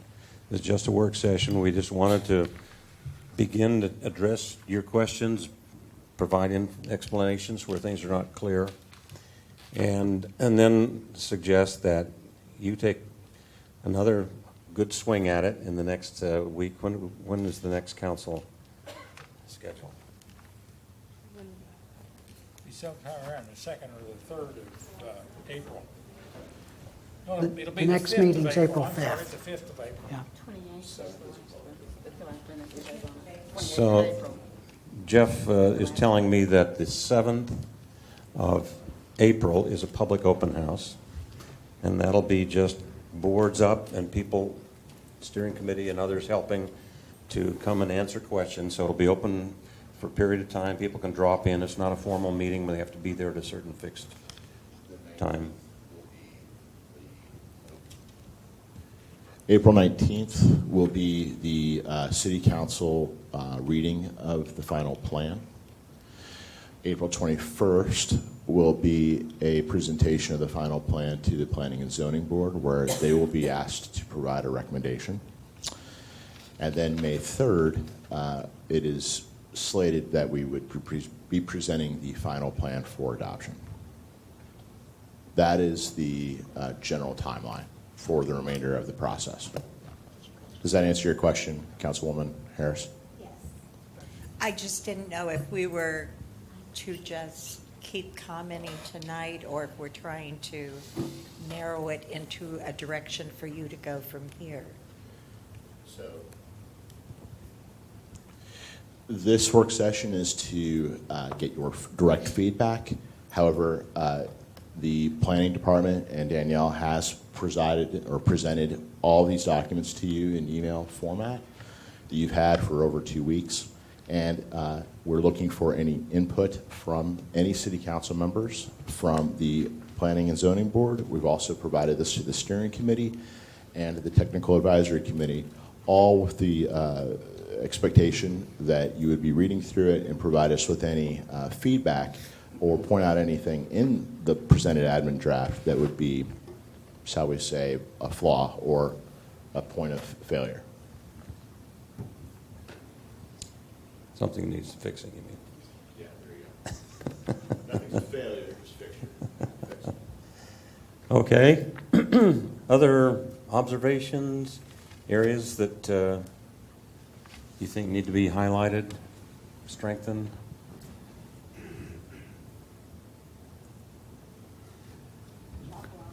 Well, the reason this is important is because this document is going to guide your city for 6 months until you amend it, hopefully for 15 or 20 years as you continue to update it and modify it. It'll send a message to developers. It'll send a message to private property owners. It'll send a message to your staff in terms of things that they should be working on, becomes a to-do list for them over time. It'll be real important if we can get a 9-0 vote for this document, whatever form it ends up taking finally. That'll send a strong message to the citizens of Bethany about the direction of this document and the unified vision that you all have. So think about it. Think of what it's going to take for you to be able to endorse that.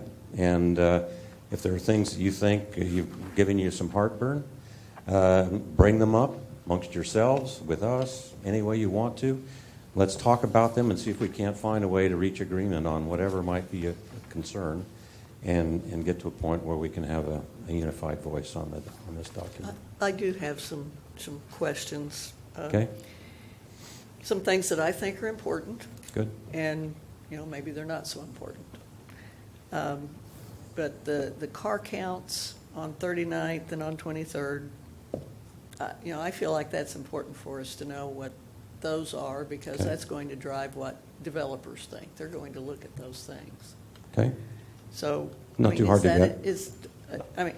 I would like to see the actual official,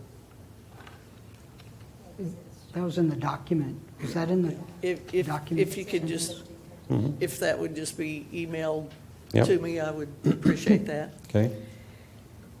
And then I noticed in reading the document that was sent out, it's talking about increasing the Bethany portion of the sales tax from 4 cents to 5 cents, so that would be a penny sales tax increase. And to me, that's important. And in fact, I think you had mentioned that increase in sales tax could make citizens kind of think twice about, do I want to buy there or buy where there's not as high a sales tax?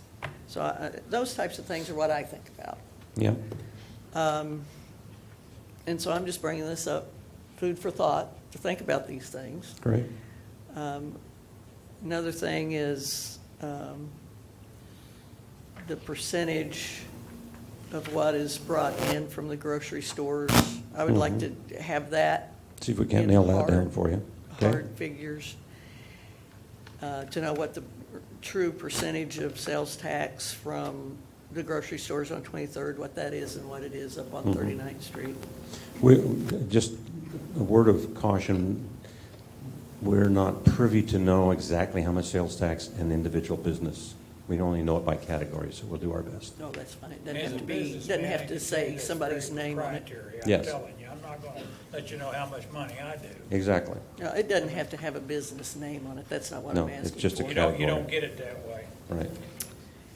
Then, whenever we talk about increasing water fees, I've always been one that whatever money we're generating, that should go back into the infrastructure rather than being spent for something else.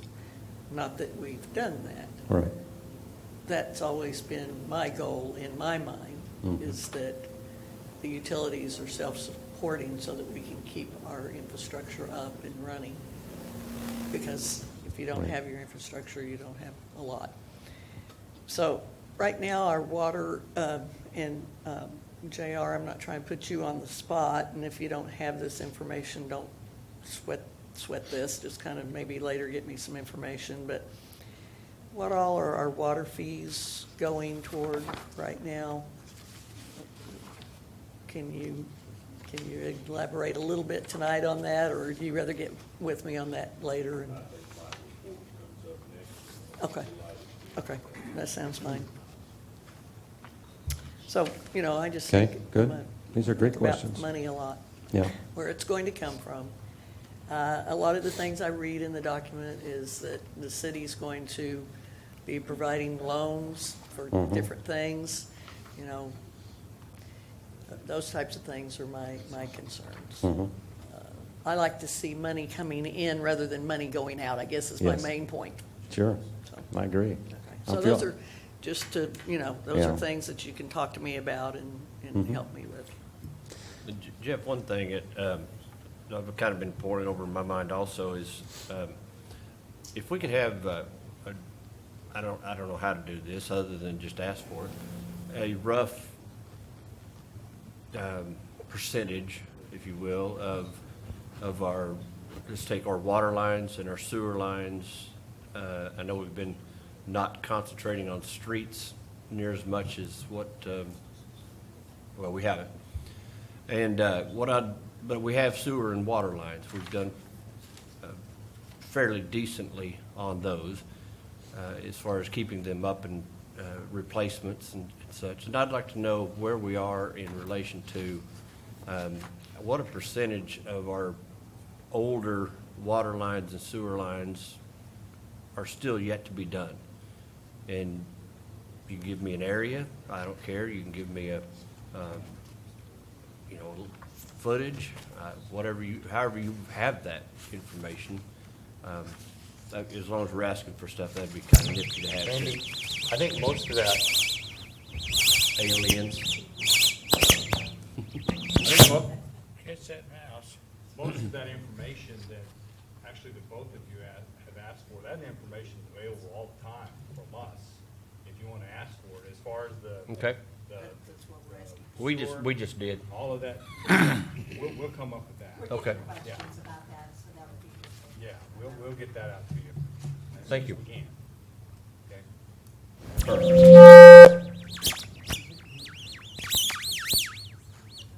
you can't have two wrongs at the same time. Yep. Gotcha. Can I turn mine on? I'm off. I'll just say, sorry. Jeff, obviously, someone else commented how much work you've invested, how much time you've invested in studying our city. I know it's not just you two. You have other people working that we haven't met. But thank you for what you have invested in the time and study and helping us to realize some possible options for the future.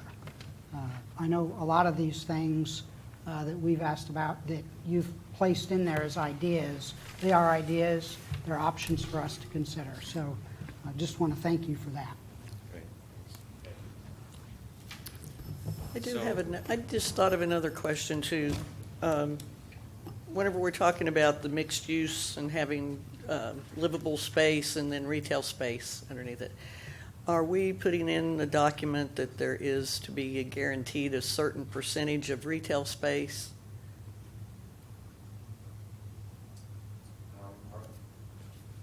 Testing. Are you talking about, You're on. am I okay? Yeah, you're good. So if I'm reading between the lines, what I think you're saying is we don't want to, if we want mixed use, we don't want to just have residential and get no commercial. Exactly, because what I'm seeing is that Yes. if we do increase the housing, Yes. if we don't increase the retail business, having the housing here in Bethany is not going to help Bethany because those people in those homes are going to go somewhere else to shop. And then Bethany will just have issues with being able to pay the bills to continue to have fire department, police Yeah. department, our own public works, those types of things. So I want to say in the central business district, some of the comments that I've heard is that even though people have been on the different committees, they were surprised to see building going on here at the corner of 36th and Asbury, and that it's not retail. And they were kind of concerned about that because they said that's prime retail space. And, years ago, whenever that was rezoned into Central Business District, I voted for that because, yes, it was sold to the fact that it would increase sales tax dollars. I'm all for that, as you could hear some of my other concerns. Sure. And I haven't really seen that. I've seen development, but it's not bringing the retail sales in. So that's a real big concern to me. So let me just talk about that because it's important, and I hear that in a lot of communities. And the general the general phrase is that commercial follows rooftops. Okay, that you need residential before commercial. If I'm thinking about bringing my convenience store, I need to know sort of what the catchment area, grocery store, what the catchment area, how many rooftops before the next grocery store, et cetera. When you talk about mixed use, it's challenging, and I'm totally in agreement with the objective. So we have to work together to figure out how to bring that about, because it's not easy. Because if you're a developer, you're used to building apartments, and you're a developer and you're used to building stores. And for you to decide you're going to do mixed use is an area you've never dealt with before. Same for you. You're going to suddenly have people with leaky toilets above your stores. And how do you deal with that? What are the liabilities and all of those kinds of things? So it takes a different kind of developer to want to come in and actually do mixed use. And so the way you typically accomplish that is you actually have to position yourselves. Our office, for example, was in a commercial area, and the developer went out and handpicked the people that he wanted to be there. He didn't just wait for people to show up. So they went out and solicited people who felt would be good in those settings, and there's an accountant, and there's a pizza shop, and there's a bakery, et cetera. So it takes a special kind of developer, and they may not exist right now. So you have to look around. It's not anybody who owns a property that's willing to take that risk. So part of it has to do with sub-area planning. The thing that attracts residential and walkable residential is being able to walk, being attractive to walk, and feeling safe to walk, and having parks and trails and pedestrian areas and all of those kind of things nearby. And then when the buying power is such, as Mr. Shari pointed out, when the purchasing power is there, then it will happen. And it may happen over years. And one of the things we might do, for example, is in one community we've said, okay, maybe the market isn't there today, so we're going to design the building so that the first floor can become commercial. It'll have taller ceilings. It'll have 14-foot ceilings instead of 11-foot ceilings. So that someday when we're ready and the demand is there, then you've all been in older villages where, it's now a barber shop on the ground floor and it used to be residential. Okay, so those things do change over time. So I'm just telling you, I don't know exactly how we're going to do it, but I'm not sure we can just pass a law that says you have to have mixed use and you're required to do it. I think we're going to have to work with developers and find the right incentives and find the right disincentives to discourage them from doing other things, or they will cherry pick. You're right, absolutely right. So we have to be very intentional about it and cautious about just letting the horse out of the barn and granting approvals to everybody and never getting any commercial development. So there is no way to put a percentage that has to be retail? Maybe that's an attorney question, I don't know. I don't think there is, myself, in terms of, because it's so market-driven, but I think we can do everything possible to make it attractive for that to happen and easy to convert when the time is right.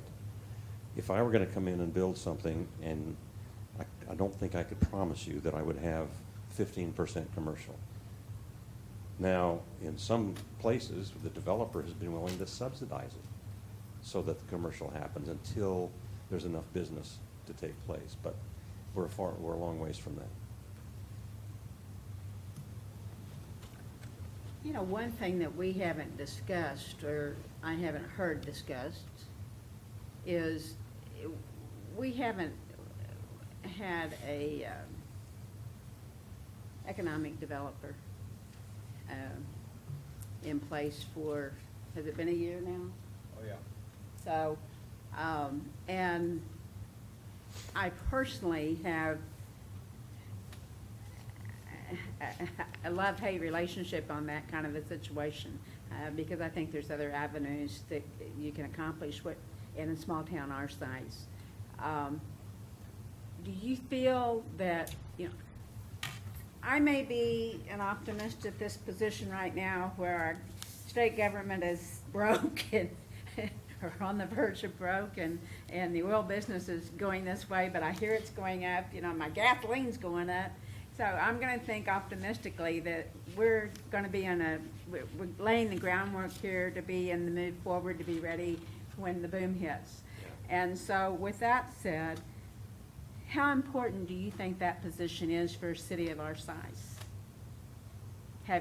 You've worked with enough cities, I would assume you've seen them with and without. Do you think it's necessary?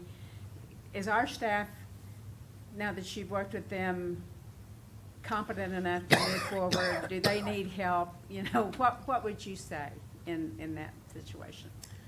Well, there's a lot of questions there. That's above my pay grade to actually answer that question. I've seen it in so many different cities, different ways, in cities your size.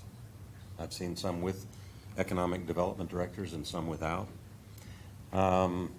We have enjoyed working with your staff, and I'm not saying that just because they happen to be sitting here, but they have been very responsive and eager and responsive not just to us, but to, as we've seen them interact with others. So what any staff needs is clear signals from you, okay?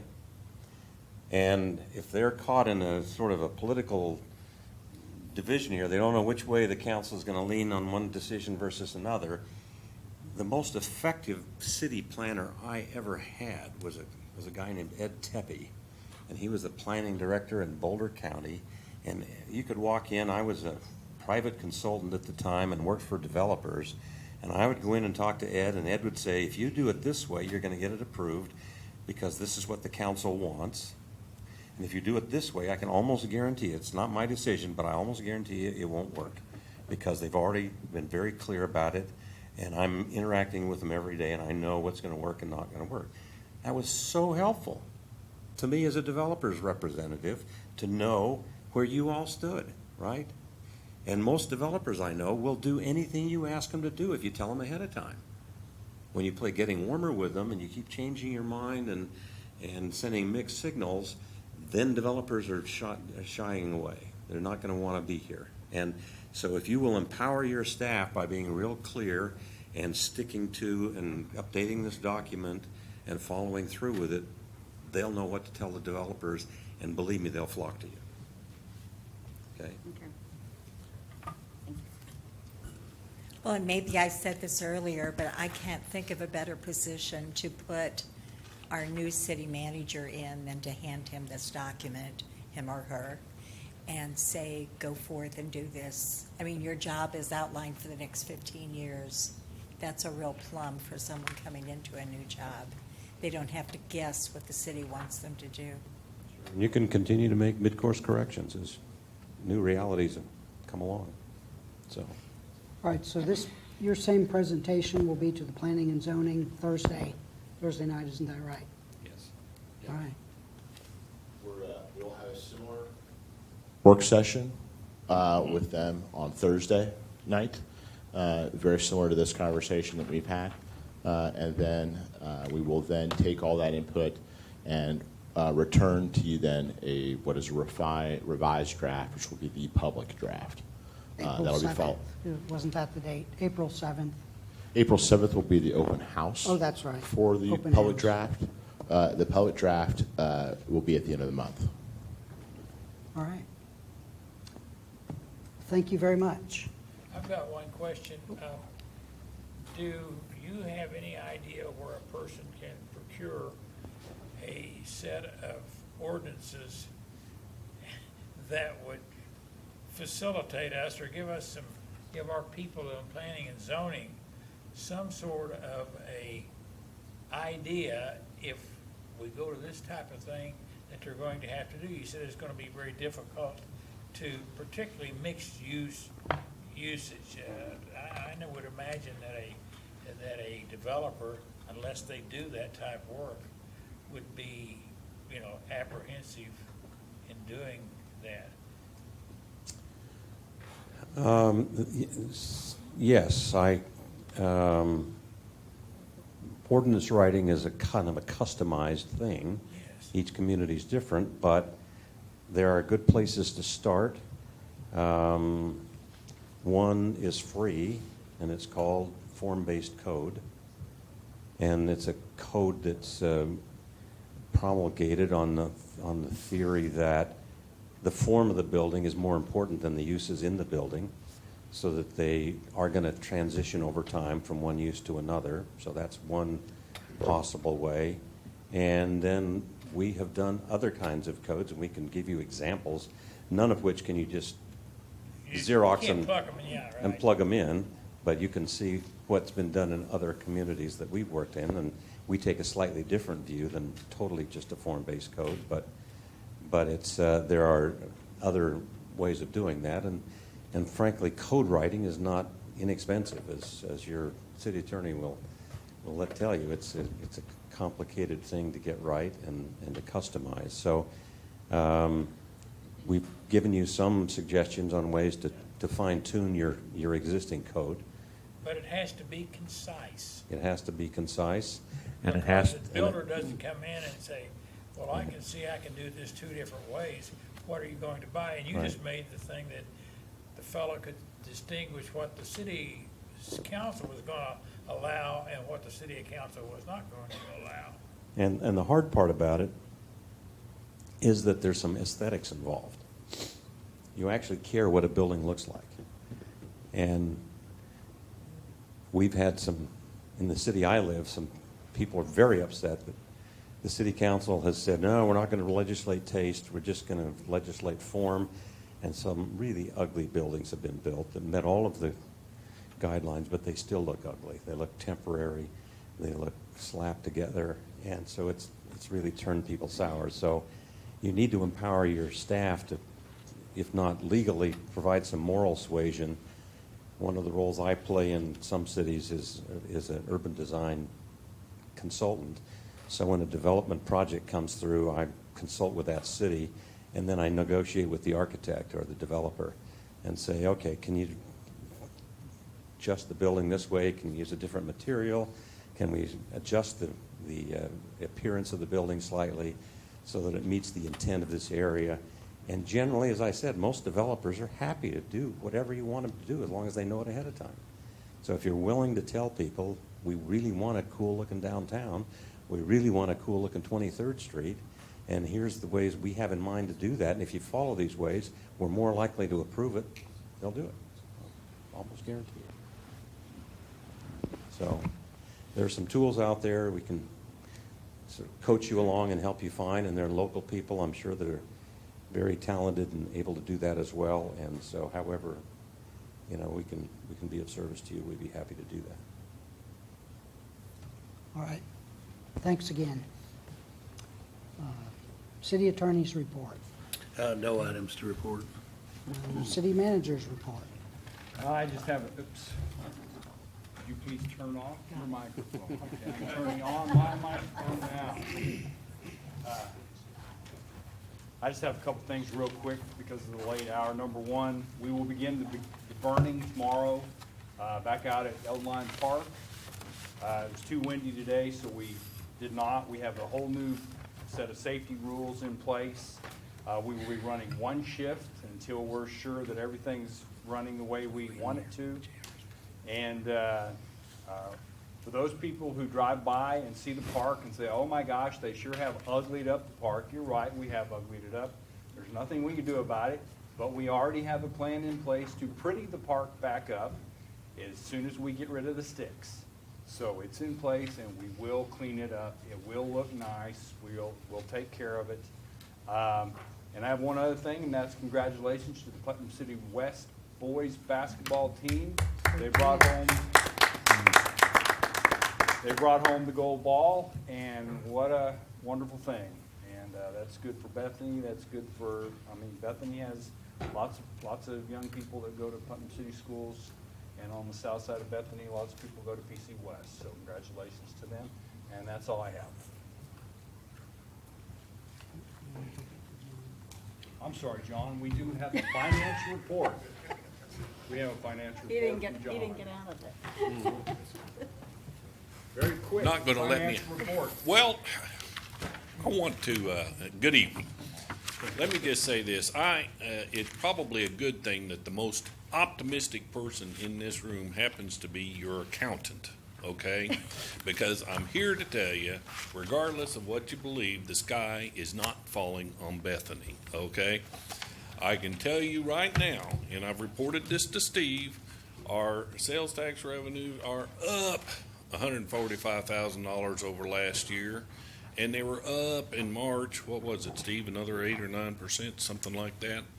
So, with that in mind, our fiscal year general fund revenues have been $5,378,000, compared to revenues last year of $4,978,000. Okay? Now, that compared to our budget is $63,000 less than our budget, but we were blessed in having John Chugart help me with that budget last year for this year, and we are eternally optimistic sorts, and we're very nearly correct, okay? Our expenses year-to-date have been $6,973,783, which John and I missed our budget by $22,000 so far year-to-date, okay? So we're right on top of where we expected to be. That happened not knowing that we were going to have a disaster that buried Eldon Line Park under a ton of tree limbs, okay? Those costs are maybe not in part here, but we'll get down to the Public Works Authority, where their revenues have been $5,313,000, and that amount is more than our budget by $7,009. That's cutting it close. Our operating expenses were $2,999,693. And in that number, keep in mind, like I say, we have the cost of all the overtime and all the accumulation and everything that's going on to clean up the city is included in that number. Also included in that number is $258,000, I believe, in legal fees associated with our issues with Oklahoma City. So you can see right there, we're still money in the bank, and we're still moving right along, okay? Will some of those expenses be reimbursed by FEMA? I haven't even added that revenue So that will potential be in. late, that will That come will be- later, Yes. if any. I haven't counted that one yet, so I'm looking forward to it. Okay. But I can assure you that sales tax collections are up. Some of the other department revenues are up due to tremendous efforts going on right now in finance and over in courts. We've got things moving in the right direction. The capital improvement fund looks like they're still at $160,909. Excuse me. They did spend quite a lot of money last month. We bought a fire truck, and we wrote a check for $605,000. And we'll write a check for the next fire truck when it comes in. And that's cash we have in the bank, and we're prepared to pay out. And we will still have capital improvement fund when we're done with that.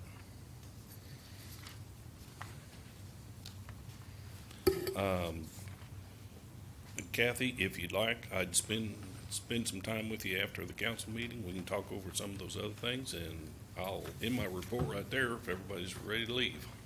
Thank you very much, John. Thank you, John. Councilmember announcements, comments, and proposals. Councilmember Shirey, would you start? Well, I too want to congratulate Putnam City West for bringing home the gold ball. They went over to Tulsa and brought it back, and that doesn't happen very often. Is that correct? No, that doesn't happen very often. No, it doesn't happen very often. Those Tulsa people are pretty tough. Yeah, they are. And they've got big schools up there that are probably Huge schools. huge schools. Yes. And congratulations, gentlemen.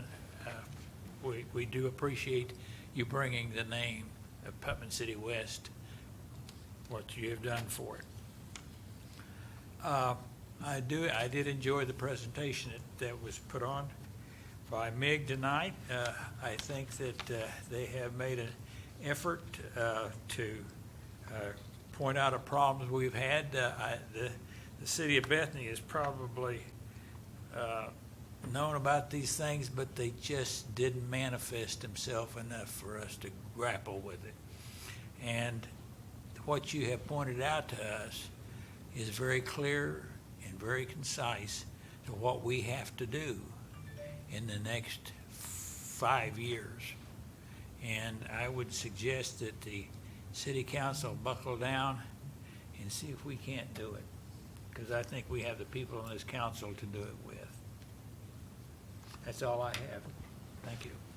Councilmember Larson? Well, congratulations, Putnam City West. I mean, that's just beyond wonderful. That's all I can say. Considering, even though I'm a pirate, my daughter is a patriot, and I know she's tickled to death too. And Mick, congratulations. You're moving forward. We're about over, and I don't think this will be the last we'll see of you. I think what you have presented, like Mr. Shirey said, was concise, and maybe a little fine toothing before we get down to the final vote. Then we'll get through this, and we will have something that we can work with. We have a Let's Clean Up Our City meeting for the public on Thursday night at the Children's Center from 7 to 9. I might encourage you to wear green. I think that's St. Patrick's Day. You can wear green and not get pinched, or you can wear red, and I don't know what will happen to you. But I would encourage everyone that has the opportunity to attend that meeting and get information that you can use to help keep our city clean. I also want to say I wish a happy Easter on March 27th to everyone in our city. I hope it's a blessed and special time for you. And we will be having our next council meeting on the day that you need to vote for the bond issue for the library. This is a big thing for our city. There's been a lot of work go into it, and can't tell you to vote yay or nay, but I can sure tell you get out there and vote. If you want to preserve your right to gripe, you got to vote. That's all I have. Thank you. All right. Councilmember Lindstrom? Thank you, sir. Today, we said our final goodbyes to a lady who had, back in the fall of 1981, given me, a little 19-year-old freshman, an opportunity for employment. Rose Hayes from Hayes Electric passed away over the weekend, and when you have opportunities of people that enter your life and they guide you through your growing up years, and they become dear friends. She was my mother here in Bethany. That, Mr. Shirey, I grew up in Tulsa in one of those large schools. And when you leave an area like that and you come to a new area and you find people that take you under their arms and they guide you and their families adopt you, all you can do is look them in the eye and say thank you. and that happened to me, and I was very blessed to be with the Hayes Electric for 30 years, and I am that old. But the family of the Hayes family and their extended family has been very special to me, and we said our final goodbyes.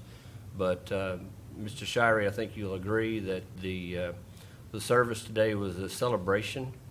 It put an amazing new perspective on a positive perspective on eternity, and it was a welcome home for whether you called her Mom or you called her Rosie, Mrs. Hayes, Rosellen, however you just wanted to call her.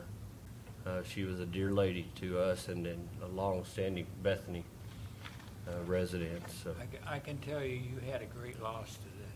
yeah, but She was a wonderful person. I've known her since I was 5 years old, and she was always a pleasant, and you would never guess that she was as capable of doing what she did as she did.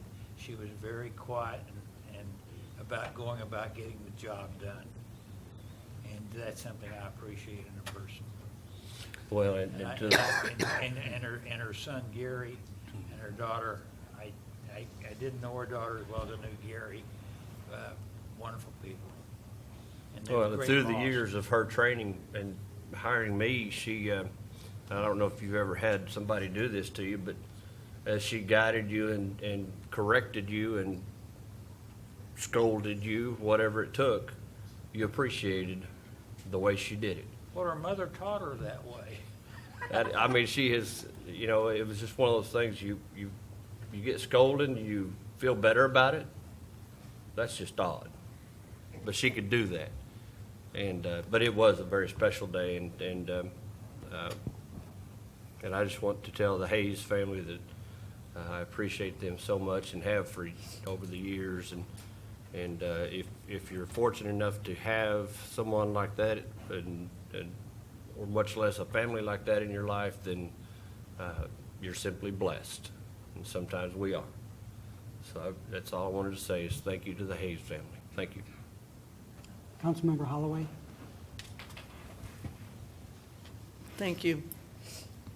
I would like to congratulate Putnam City West also. That is very exciting. I wasn't at the game, of course, but I saw on the news the players and the coaches and their enthusiasm and their excitement, and that's just great to see those things happen for anyone, and for the city of Bethany, of course. That's right on our doorstep, Putnam City West, so we're just very glad to be able to hear those good things. And my condolences to the Hayes family. But the way I look at it is Miss Hayes woke up in the arms of her loving Savior, and we'll get to see her again one of these days. March the 20th will be 2 years since my mother passed away, and March the 21st will be a year since my son passed away. And we're getting ready to celebrate Easter, and people thought Jesus was gone, thought Jesus was dead and all hope was gone. But then the tomb was empty. Hallelujah. I'm so excited we will get to walk with our family members again and be with our Savior. That is so exciting. And they're doing great. Rose is doing great. My mom, Goldie, my son, Cody, they're fine. We still live here. We have to work here, live here. We have a job to do here, to share what we know, to love each other, and to help each other as much as we can, the best way we know how. Jesus is our example, and boy, do I fall short. But I still am so glad that we have that hope. So I just want to say, have a great Easter and enjoy your family and your friends. Councilmember Harris? Thank you for sharing that. As a reminder, on the vote for on April 5th, there are 3 propositions, and we've talked a lot about the library, and I think we're so excited about that possibility. But there are also 2 charter changes. So as you're looking for that information before you walk into the polling booth and say, oh, what's all this other stuff about? There are 2 propositions for charter changes, Propositions 1 and 2, and Proposition 3 is for the library. And to get more information on those, Steve's done a really good job of putting information on the city website and also on Channel 20. So go to www.cityofbethany.org to find information on those votes and a lot of other things. People have said to me, how do we find out about what's going on in Bethany when we don't really have a Bethany newspaper anymore? Well, it's on the website and it's on our Channel 20, and those are 2 sources we need to use. And of course, you can always ask any of us. We're pretty open. So anyhow, thank you very much.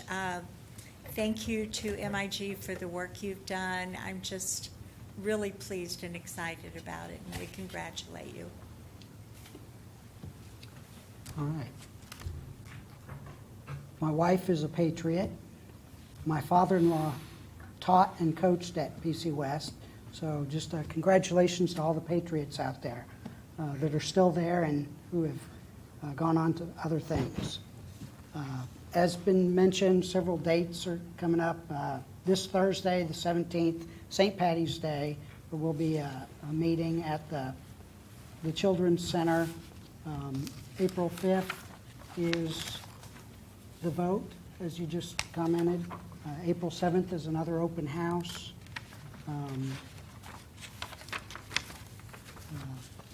Thank you for the citizens that stayed for the duration here tonight. Thanks for being here. And as others have mentioned, also celebrate faith and family on Easter during the Easter season. All right. Mr. Knapp, could I make one more thank you? Absolutely. You know, you have worked diligently on this project with not a whole lot of thank yous. And I know that you've put up with us as a council and with those 2 guys right there too.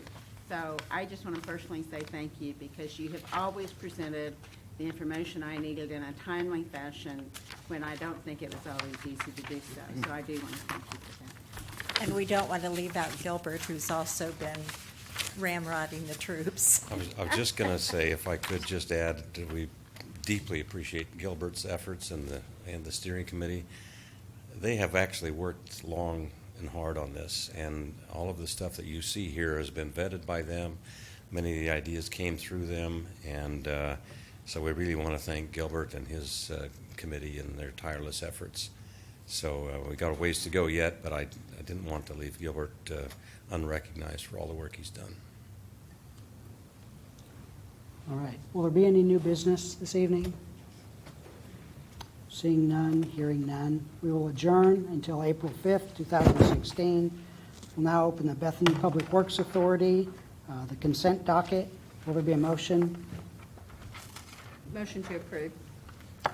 Second? Will there be a second? Second. Thank you.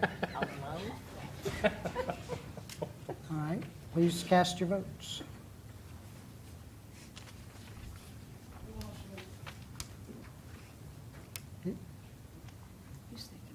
Okay. All right. Will there be any new business for the Bethany Public Works Authority? Hearing or seeing none, we will adjourn until April 5th, 2016. We'll now open the Bethany Hospital Trust and the consent docket. Will there be a motion? Motion to approve. Second. All right. Please cast your votes.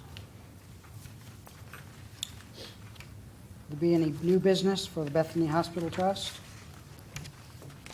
We'll adjourn until April 5th, 2016. Now open the Bethany Development Authority consent docket. Who's first? Will there be a motion? Motion to approve. Second. All right, please cast your votes. All right, item 2, consideration and possible action regarding direction of economic development advertising with Pubco in their annual Outlook edition for a cost of $9,500. Steve? I'm on, you're on. Okay.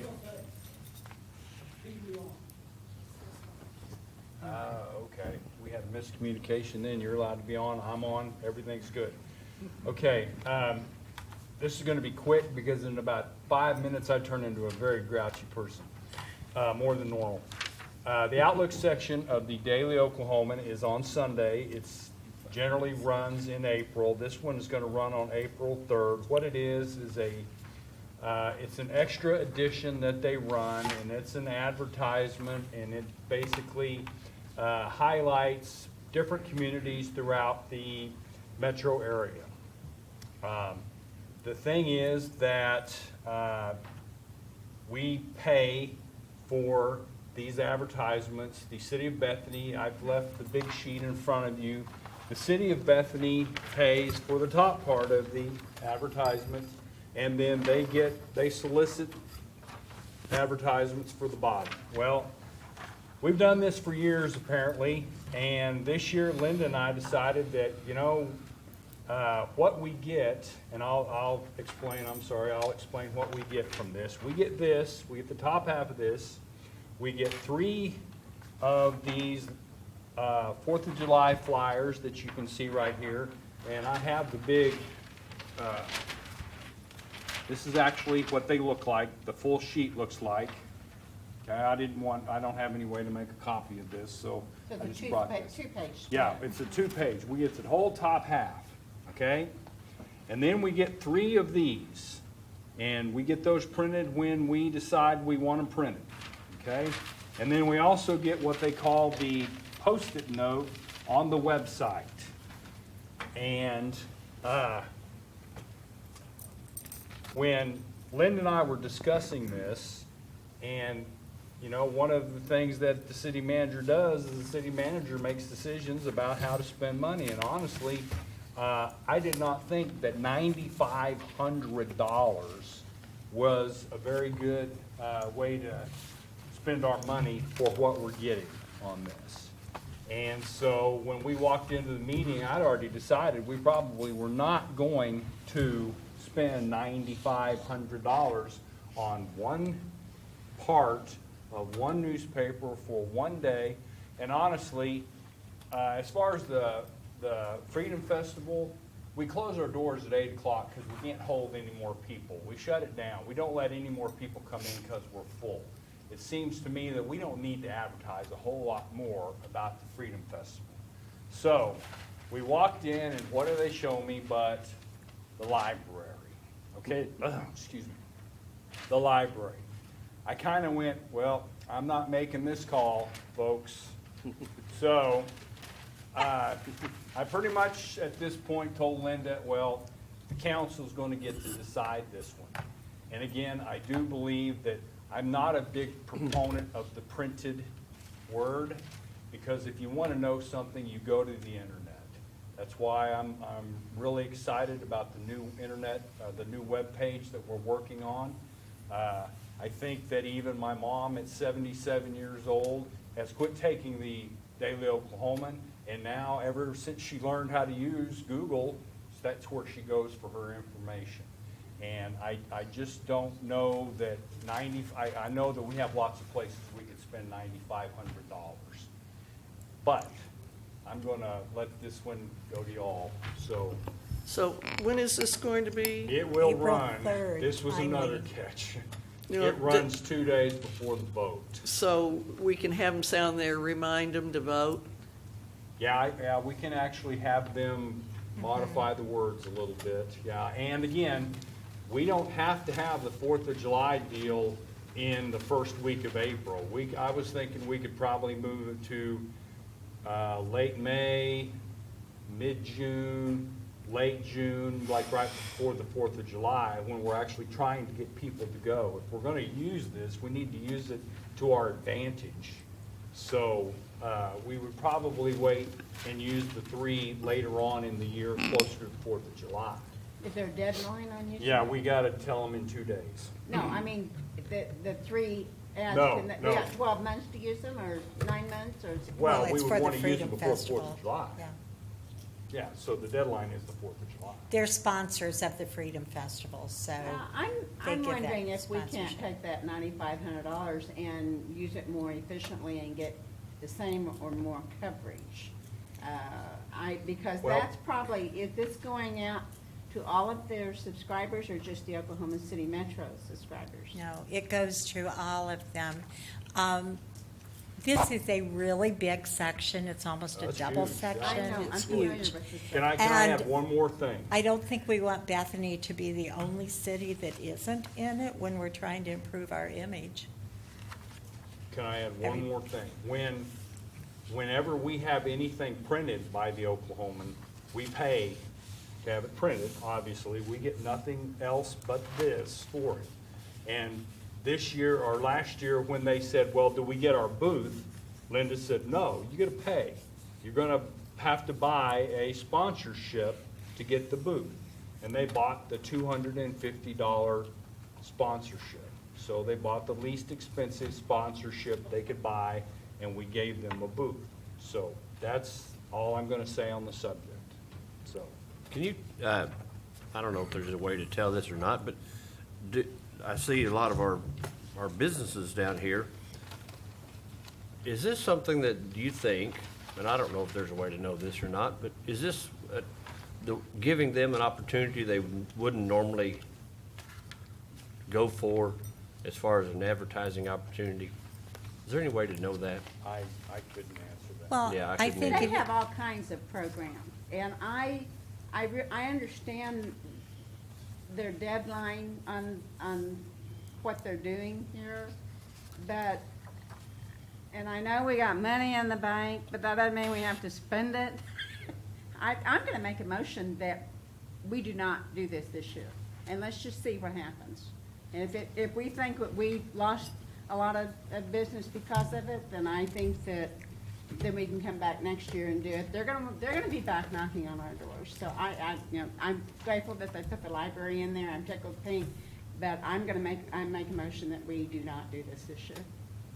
I'll second. I'm wondering if the fact that the library is on the top of this page right here, that we might be in violation of spending city money to promote a library. except it's not telling you how to vote. It's And just a it says picture. to rediscover Bethany, supports your local community, and the thing here is this gigantic library. And that might not be something we want to tie our library down with. I mean, when I say, Mr. The law prohibits the use of public funds to support or oppose a referendum to the people. That's what the law is. And Which this does not do. This I heard very clearly was supporting a referendum. No. It doesn't tell you to vote yes or no. Is there an ethics law that would cloud our doing this by chance? Not that Or I'm aware of. is it just the statute that we need to be concerned with? That's what you need to be concerned with. Okay. Well, and that notwithstanding, I mean, I'm tickled to death that this beautiful picture of the concept of the library is here. They know how to market. That's what they're doing. They're getting our heart. But this is the most expensive, less responsive type of advertising you can do. Facebook's free. And we're using And Facebook. there's, I realize that all of these businesses here, maybe in the past have advertised when we've done something similar to this, but I just think that the economic situation this year in our state and our city, that we can better spend that $9,500. and spread our advertising dollars thinner. I think that we have staff that is making a wise decision, and I want to back staff also. I believe that we need to promote our community, and as we've been hearing, we're competing with neighboring communities. They're going to have their double or larger ads in this newspaper. And we don't have, I mean, we're advertising now for a new city manager. We're looking at a new comp plan. We're trying to change our image. And to not be in the newspaper with every other community, I think is a real black eye for Bethany. Also, this is an opportunity for our businesses to be on the same page as their city. Whereas if they bought these little ads and just put them somewhere in the Oklahoman, it would get lost. But this brings them together, and you can look at the City of Bethany page and say, wow, there's some really neat shops there. I didn't know there was that much in Bethany. So I think it's really good for our community, and I agree, $9,500 is a lot of money, but we're spending nothing on development right now, and We maybe get a that's write-up how to do it. in when they promote for 4th of July, when they promote where the fireworks are and the parades are, we get free advertising there. Right, So it's because not like they're a we're not. sponsor. No, I agree But that's with just you. for the We need Freedom to be Festival. supporting our people, but I think until we get this approved, this comp plan approved, and we get our new city manager, and I think for 1 year, we can bypass that. That's why I've made the motion, and I'll call for a vote. I have a question, and then we'll do that. Steve, the 4th of July advertising, Freedom Festival, does that package go away, or would that be a different type of package? Well, Or that's has part the- of this package. I'm sure that they would allow us to buy into another package and get that, yeah. But again, my contention is, we close the park down at 8 o'clock at night because we're packed. We can't hold another person. And so, do we really need to be advertising the 4th of July any more than what we do? Everybody knows it's there.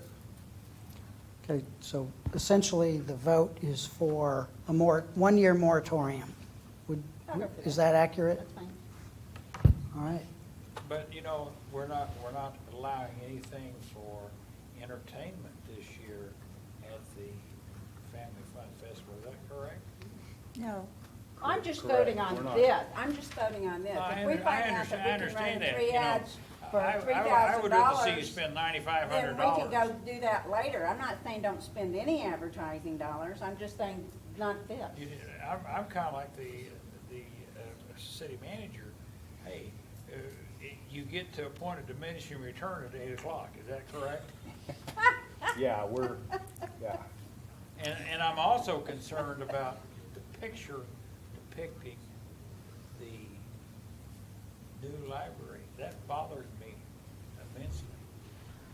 I have a Well- question for our city attorney on that. If you said, made sure that it was clear, this was a rendering of a possible new library.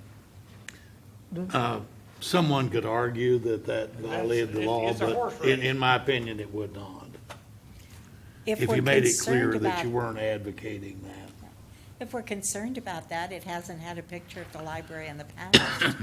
It was a picture of some buildings at SNU and SCU and other places, downtown shops.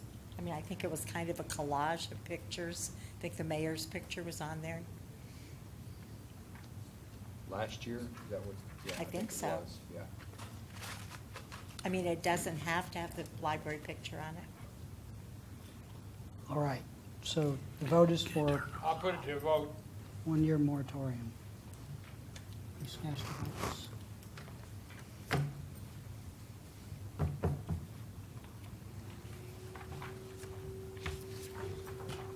All right, Susan?